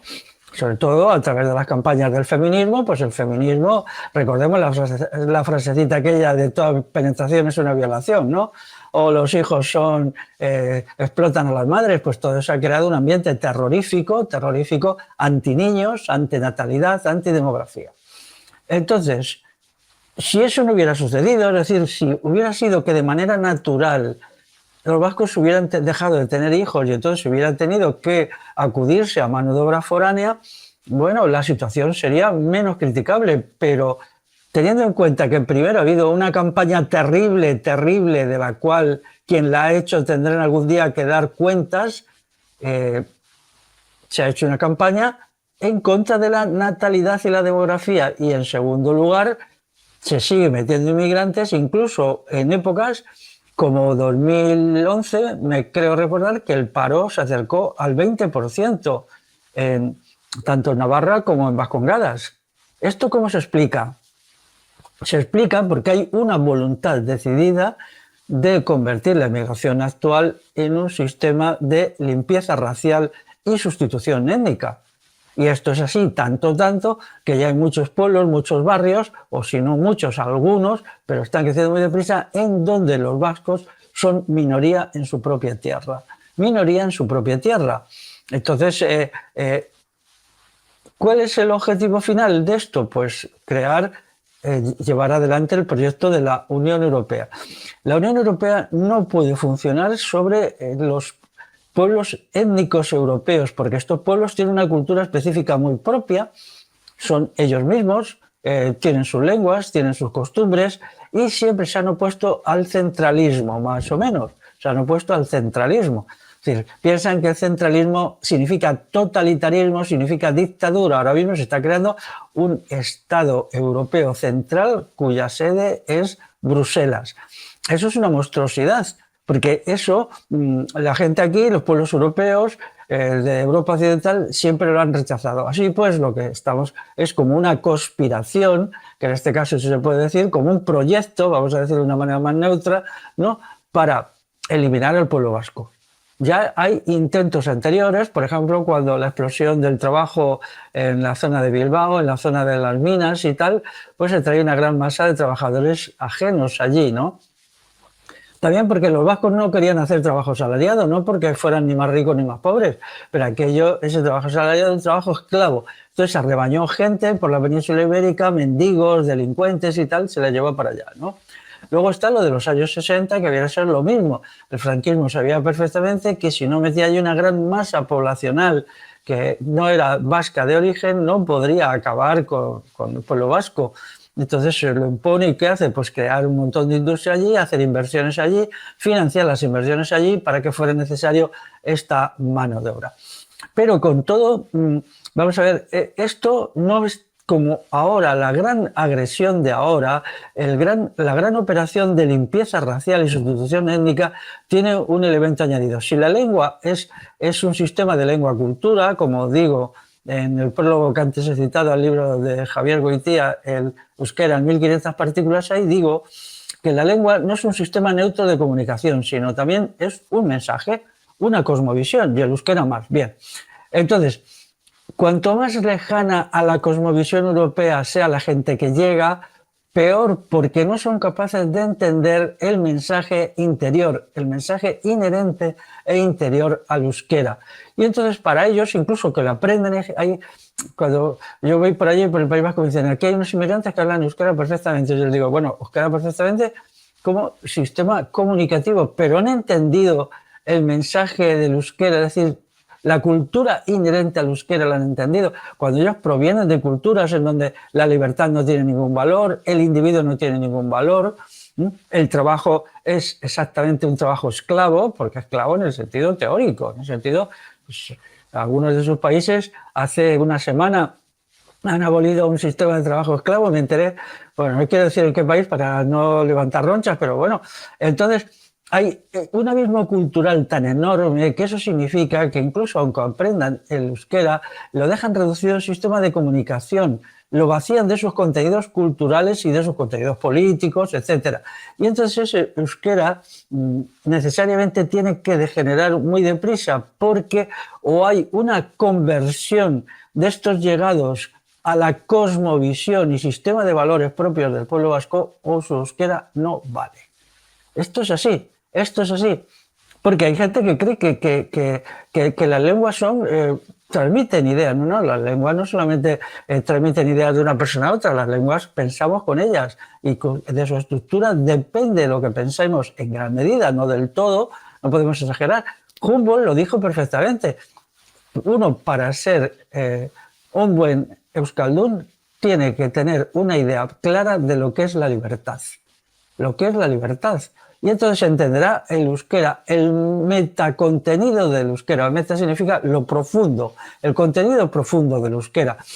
Y entonces vamos a ver, cuando entonces llegaba gente a Euskal Herria con Franco, que venían de Castilla, de Andalucía, bueno, están lejos, pero al fin y al cabo quiero decir que la mayoría de los fueros castellanos y la legislación igual en Andalucía provienen del País Vasco, se basan en los mismos criterios. O sea, yo ahora cuando estoy haciendo el foro de Vizcaya, el estudio, pues quiero que sea en euskera y en castellano, porque yo quiero ir a Cádiz y decir a la gente, mira, si queréis conocer vuestra historia, aquí lo tenéis, porque mucho de lo que ha habido como derecho consuetudinario y legislación en Cádiz tiene un origen en Euskal Herria, en el norte de la península ibérica. Eso hay un estudioso de la legislación foral que lo dice claramente, un estudioso muy bueno que estudia fueros castellanos. Pero, ¿qué tiene que ver en esta situación un señor o una señora que ha nacido a 5.000 kilómetros de aquí, que esa era la migración que llega? Su sistema de valores es otro completamente. Ellos han nacido en sociedades donde no hay libertad, donde no hay libertades, donde el individuo no cuenta, algo tan importante en la cultura vasca. La cultura vasca a mí me impresionó mucho en tiempos por la importancia decisiva que daba al individuo. El individuo era lo más importante, ¿no? Y eso hacía que la calidad del sujeto fuera extraordinaria. Recuerdo una vez una charla hace 9 años que hice en un pueblo de Guipúzcoa y me hicieron la pregunta, ¿qué es lo que a ti te gustó más como castellano del pueblo vasco? Yo dije, la calidad del individuo. Y la gente se lo entendió muy bien y me aplaudió. Aquel aplauso es una de las cosas más gloriosas que yo he tenido en mi vida, ¿no? Porque entonces sentí que el público y yo nos entendíamos, había una comunicación, ¿no? Pero claro, la calidad del individuo en sociedades donde el individuo no es nada, donde al individuo se le obliga a someterse, a arrastrarse delante de un clero perverso, esta gente, ¿cómo va a entender el euskera en su profundidad? Puede incluso entenderlo, comprenderlo y hablarlo, pero lo hablará como una máquina, como una cotorra, no de una manera auténtica. ¿Y en qué circunstancias y cómo afectó la masiva migración que recibieron los pueblos libres del norte procedentes de los imperios circundantes en los que padecían esclavitud, miseria moral y falta de libertad? ¿En qué se parece este fenómeno al de hoy en día? ¿No? Porque al fin y al cabo, una circunstancia, vamos a decir, con algunos elementos en común, ¿no? De que gentes que padecían situaciones de miseria, sobre todo de ausencia de libertad, decidieron penetrar en los territorios libres del norte. ¿En qué se parece esta situación, ¿no? Entendiendo, o sea, yo entiendo que un elemento muy importante es que aquella sociedad vascona, aquel Euskal Herria, era una sociedad pues joven, vamos a decir, joven en el sentido de que tenía sus instituciones y su sentido moral en pleno rendimiento, y por el contrario la sociedad de hoy no se encuentra en esa situación, ¿no? Pero ¿qué opinas sobre esta similitud? Claro, es verdad. El declive del Estado visigodo, que para mucha gente es el primer Estado español, bueno, una chaladura tremenda, pero la mayoría de la gente de derechas y tal piensa que el primer Estado español fue el Estado visigodo, ¿no? Pues entra en crisis precisamente por la guerra que le hacen los vascones. Los vascones hay un momento que ya la tienen, digamos, agotada. Sobre todo en el último tercio del siglo VII es una sociedad que entra en decadencia y hay una gran inestabilidad interna. Los esclavos se sublevan. Es lógico, los esclavos, los libres pobres, lo que querían era vivir como vivían los vascones, no vivir como ellos vivían debajo de los visigodos. Y entonces eso produce un fenómeno de migración hacia el norte, ¿no? La legislación de los últimos reyes visigodos insisten mucho en penas tremendas para los esclavos que huyeran. Pero esto, claro, se basaba en dos criterios. Primero, en Euskal Herria había una sociedad potente y podemos estar seguros de que con una natalidad potente, no una sociedad de ancianos como hoy es Euskal Herria. Daros cuenta que tiene una edad media de 52 años los vascos genuinos. Eso significa que dentro de 10 tendrá 62 años.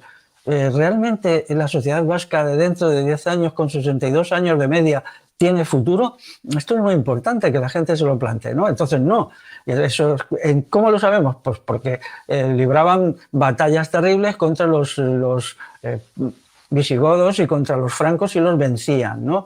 Y los vencían. Y en segundo lugar, la gente que huía del sur no venía buscando una sanidad y dinero y tal cual como vienen ahora, no, sino que ellos buscaban la libertad. Ellos admiraban el sistema político y económico vascón porque lo querían para ellos. Ellos querían vivir como los vascones, ¿no? Y arriesgaban su vida porque las leyes de los últimos reyes visigodos, sobre todo las leyes de Jica, pues decían cosas tremendas, ¿no? Vamos a a los esclavos que huían en dirección norte les despellejaban vivos y bueno, había unas barbaridades terribles, ¿no? Les hacían de todo. Y entonces, pero claro, aquella gente arriesgaba su vida de una manera tremenda para sumarse a una sociedad en marcha. Una sociedad en marcha donde existía la libertad, donde no existía el trabajo esclavo, donde el ser humano era ser humano y no simplemente basura, y huían para allá, ¿no? Eso significa que se incorporaban sobre la base de un programa, pero mirar la gente que está llegando aquí ahora a Europa, ¿qué es lo que quieren?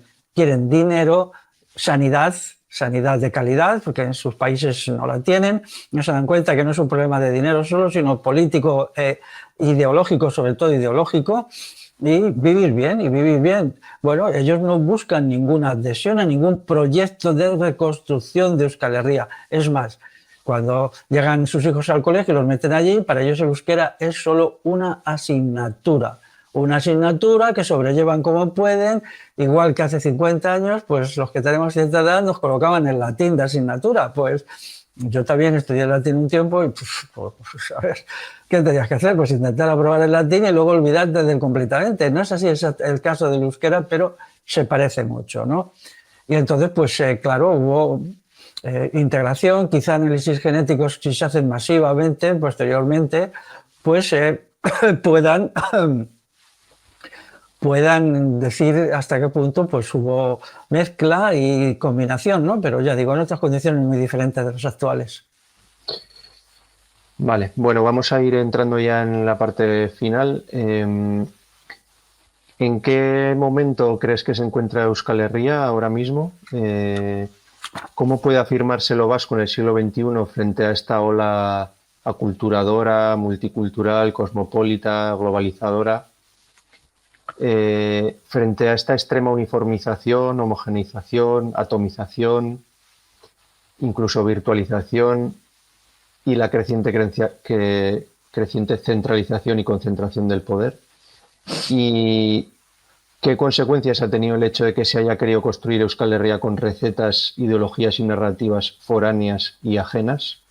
Sobre todo hoy en día, ¿no? Pues con todo lo que es la teorética marxista, los proyectos de liberación nacional, la autodeterminación, el socialismo, todo este tipo de ideologías traídas de fuera. Voy a contestar primero esa pregunta porque es tremenda, ¿no? Cuando yo escribía en Evgen, a mí me llamaba la atención mucho que la gente que iba por allí, a Hernán y tal, pues escribía artículos, no le interesaba nada la cultura vasca. Yo me quedaba sorprendido, ¿no? A mí me interesaba mucho, a ellos no les interesaba. Ellos eran politicistas absolutos. Claro, ellos estaban, en primer lugar, habían tomado como modelo Argelia. Esto es tremendo, o sea, aquello me dejaba atónito.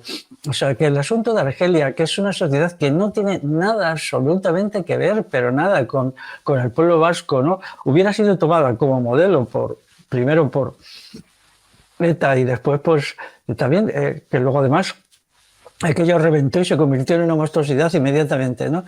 Y luego había toda una serie de teoréticas ajenas, el antiimperialismo de la época, por ejemplo, Cuba, el marxismo, no sé cuántas cosas, pero allí nunca había nada que fuera genuinamente vasco. Parece que lo vasco no tenía ninguna importancia, no había ninguna importancia.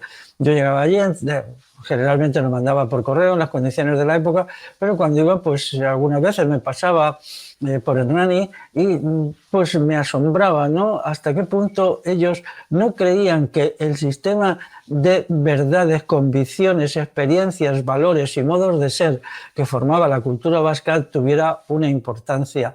Allí nunca se hablaba de eso, se hablaba continuamente de, pues, por ejemplo, de los pueblos del Amazonas, de qué pasaba en Venezuela o cosas así, ¿no? Y luego, posteriormente, ¿no?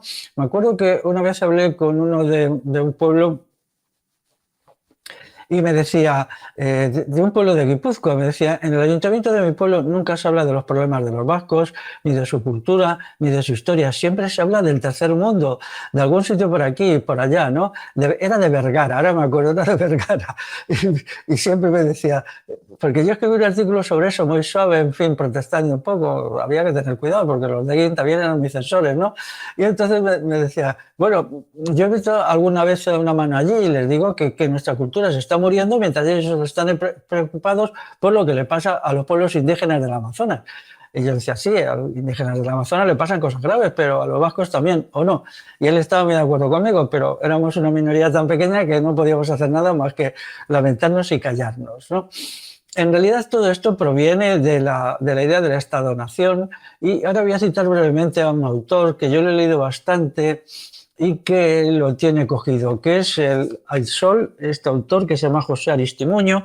Diré brevemente, era sacerdote, pero un sacerdote muy del PNV, muy vasco, que fue detenido en el otoño de 1986 por los franquistas, torturado brutalmente, no le sirvió de nada ser sacerdote y asesinado, ¿no? Y fusilado. Bueno, él tiene muchos textos sobre Euskal Herria y en castellano yo los he leído todos y los he releído varias veces, pero a mí me dolía que las instituciones seculares del pueblo vasco, para este señor Aristimuño, al que yo respeto y al que pues lo he leído, siempre los presentaba como un asunto pintoresco. Por ejemplo, hablaba de los basarres, pero para él los basarres eran algo muy pintoresco. Alguna vez incluso hablaba del ausolán, que a veces lo escribía con dos palabras separadas, auso, espacio libre, y lan, ¿no? Y entonces, pues, él no se tomaba en serio todo eso, creía que había un pintoresquismo. Y entonces, ¿cuál era lo que a él le atraía realmente? Pues era la Europa culta, la Europa liberal, la Europa de los estados, y él le daba vueltas a esto y a esto, ¿no? En una versión, podemos decir, pues de derecha, de lo que sería la democracia cristiana, pero una democracia cristiana antifascista, y la prueba es que a él le asesinaron, ¿no? Y eso luego yo lo he visto repetido. Para los partidarios del Estado-Nación da igual si están por una Europa liberal o están por un tercermundismo. Lo que nunca están es por las realidades del pueblo vasco. Para ellos las realidades del pueblo vasco no importan, no existen, no les interesan, salvo, sí, una cosa de museo, ¿no? Por ejemplo, en Guipúzcoa se construye un tipo de industria muy interesante a partir de principios del siglo XX, que funciona muy a menudo según los criterios del comunal, pero una industria muy avanzada tecnológicamente. Yo esto lo he estudiado un poco también y me parece una gran aportación. Creo que el día que se ponga sobre la mesa la tarea de construir una economía vasca y una industria vasca, habrá mucho que aprender de todo lo que se hizo en Guipúzcoa, porque allí las empresas funcionaban, que eran pequeñas y medianas empresas, básicamente del sector del metal, funcionaban por criterios muy parecidos al comunal. Era como una copia del comunal, pero industrialmente, ya cuando el comunal ya estaba en desaparición, porque el Estado español había vendido pues una parte muy importante del comunal de Guipúzcoa. Volviendo a la pregunta, bueno, la tarea es un proceso de reconstrucción del pueblo vasco. Una vez que ha pasado la ola del Estado-Nación, que es el causante de estos desastres, pues tenemos que entrar en su reconstrucción. Quienes creen realmente que todavía puede haber un Estado redentor de los vascos, hay un argumento. En la Unión Europea no hay sitio para ningún Estado más. No hay absolutamente ningún sitio. Lo que hay es para estados menos. Es decir, ellos quieren que los estados actuales se vayan disolviendo en una realidad nueva, que es la nación europea, con un Estado europeo hegemonizado detrás de las bambalinas por Alemania. Entonces, la creencia en un Estado-nación vasco, además de ser reaccionaria y haber servido para el arrinconamiento y la destrucción de la cultura vasca, hoy es absolutamente inviable, y esto lo podemos tratar según la normativa de la Unión Europea, ¿no? Porque es un Estado con una lengua propia, que es el inglés funcionario. Bueno, entonces yo entiendo, lo primero que yo propongo 10 tareas.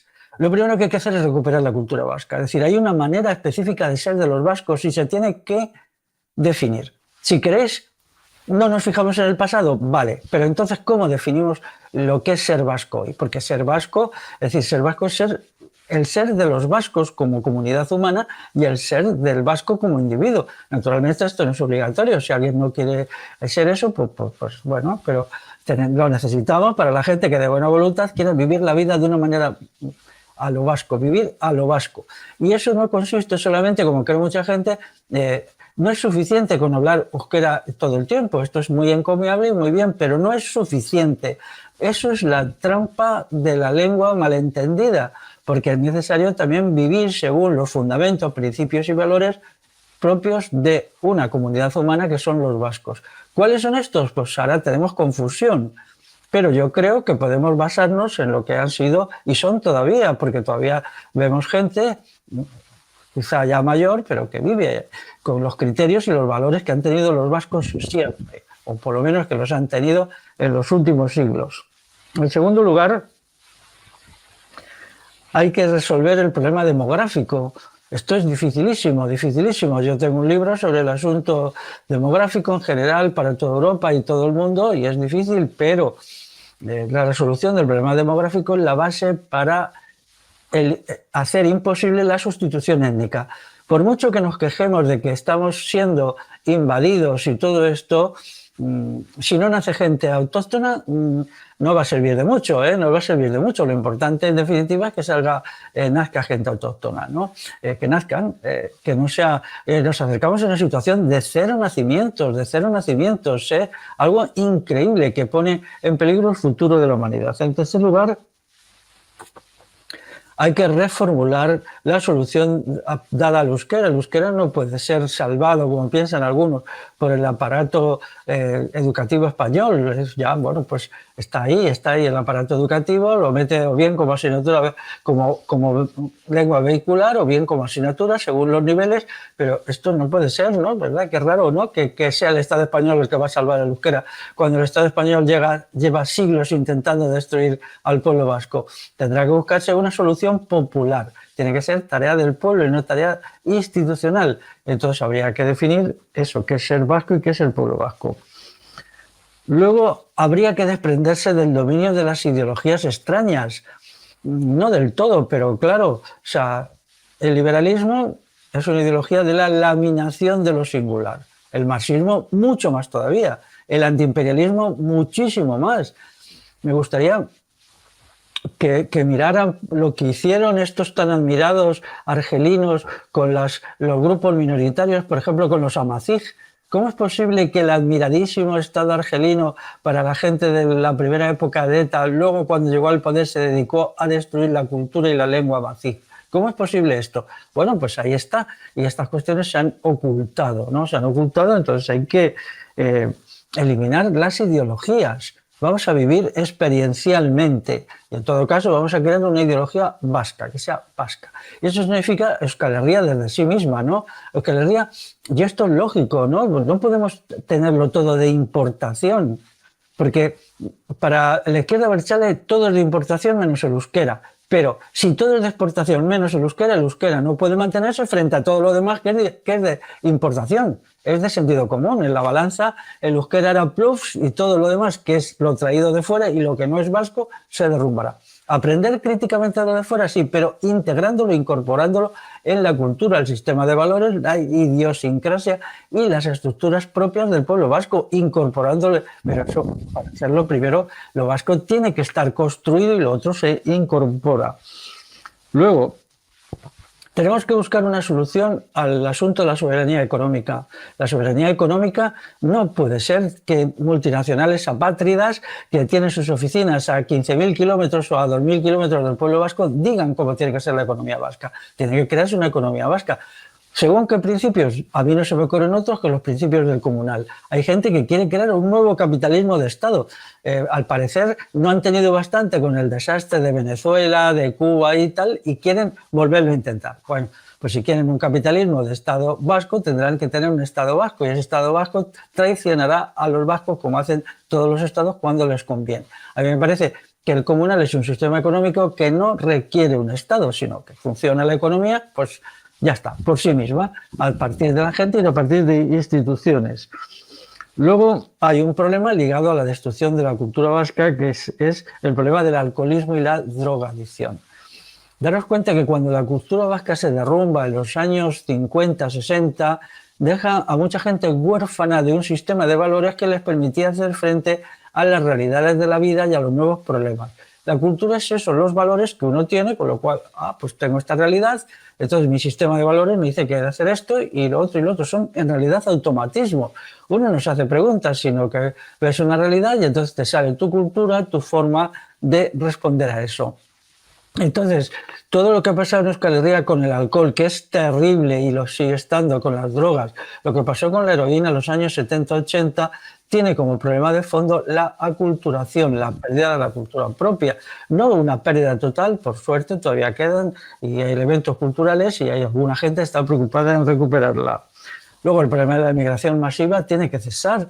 Vamos a ver, esta inmigración, si hay un 18% de paro, ¿alguien me puede explicar por qué siguen trayendo gente obsesivamente? ¿Por qué la patronal vasca sigue pidiendo 250.000 inmigrantes al año y otras incluso piden 300.000 inmigrantes para las 4 provincias de Ovalde? Pues realmente, ¿no? Aquí hay intenciones ocultas, ¿no? Luego, hay que estar en contra del dominio de Bruselas. No podemos permitir la creación de una nación europea. Una nación europea no se puede crear, porque una nación europea es un Estado europeo con una lengua. Bueno, ¿cuál sería la cultura? Pues la cultura, pues ya sabéis, las películas de Netflix y todo esto es la única cultura que yo veo. Esta gente, pues el inglés macarrónico que se han inventado y Netflix y las series estas que ahora, pues por desgracia, las ve todo el mundo, ¿no? Luego, el punto 8 es el problema de la guerra mundial. En la guerra mundial hay que reaccionar según las categorías súper correctas de no guerra de conquista, no guerra de invasión, sí guerra defensiva, rechazar las guerras de conquista, que es lo que está dentro de la historia de los vascos repetida un montón de veces. Ahora es el momento de demostrarlo cuando el Estado español quiere empujar a la juventud vasca a una nueva guerra contra el enemigo del este o contra el enemigo que hay en África, en el Sahel, que no se sabe. Y luego hay un problema más que es el empobrecimiento. Último problema. Hay un abismo entre los ingresos de la gente mayor de Euskal Herria y de la gente joven. ¿Por qué? Pues porque Euskal Herria ha sufrido un proceso de pérdida de su industria, algo terrible, terrible. Recuerdo una vez con un amigo de Bilbao que conocía eso muy bien, que me llevó en su coche, me diciendo, mira, aquí hubo la fábrica tal de tantos trabajadores, aquí íbamos recorriendo en todos los alrededores de la ría, iba diciendo, aquí hubo la fábrica tal, aquí la fábrica cual, aquí tal, tal, tal. Fue impresionante, impresionante, 3 horas por allí y allí no había nada, algunas ya ni siquiera quedaba resto, solo había hierba. Entonces hay que replantearse el problema de la pobreza. Durante mucho tiempo, mucha gente ha pensado, bueno, Euskal Herria no será libre, Euskal Herria tiene problemas, pero Euskal Herria es una sociedad rica. Eso se ha acabado. Y para la gente joven de allí ya es algo que lo viven todos los días. Entonces, esto sería la 10ª cuestión a poner sobre la mesa. Una vez puestos estos problemas, pues habrá que irles buscando solución y hacer pues, un esfuerzo, una lucha, junto con el resto de los pueblos europeos, a ver qué se puede hacer.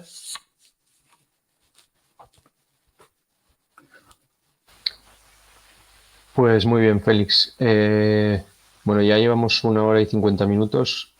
Vamos a ir ya cerrando la entrevista. No sé si te queda decir alguna cosa que no hayamos tocado durante este tiempo. Pues no, me parece una entrevista muy completa. Por primera vez he podido dar una explicación de conjunto de mis ideas al respecto, puesto que mis ideas al respecto están perdidas en un montón de artículos, charlas, cursos y patatín, patatán. Y por primera vez he conseguido dar una visión de conjunto. Muy bien, pues veremos si tiene buena acogida la entrevista que hemos hecho y quizás en un futuro cercano pronto podamos hacer alguna entrevista más. Quizás también podamos invitar a alguna otra persona vasca, vamos a decir, alguna persona más aparte de ti para hablar de estos asuntos. Y en todo caso, pues bueno, hay una serie de cuestiones que tú has planteado. También planteabas algunas cuestiones en el documento este que hemos citado, que publicaste en el 2017, que ya han pasado 8 años desde entonces. Y bueno, también hemos citado el proyecto de redactar una breve síntesis de lo que ha sido la historia de Euskal Herria, que yo creo que es muy importante desde una perspectiva popular, que creo que hay un vacío, ¿no? Al respecto en la actualidad. Y vinculado a esto también hay un proyecto que está a medio camino, que es la traducción de las bases para una revolución integral al euskera batúa, vamos a decir. Y bueno, son proyectos que están ahí para intentar, ¿no?, desde la perspectiva nuestra, pues aportar un granito de arena a la comprensión de la cuestión vasca y sobre todo a la proyección del futuro, ¿no?, para rescatarla de la situación tan preocupante en la que se encuentra. Entonces, nada, pues nos despedimos aquí. Un placer, Félix, tenerte aquí. Y nada, esperemos que nos veamos pronto de nuevo. Muy bien, muchas gracias a ti, Gorka, porque has hecho preguntas muy acertadas que me han permitido explicarme de una manera profunda y extensa. Un saludo. Hasta pronto. Hasta luego. Agur. Agur.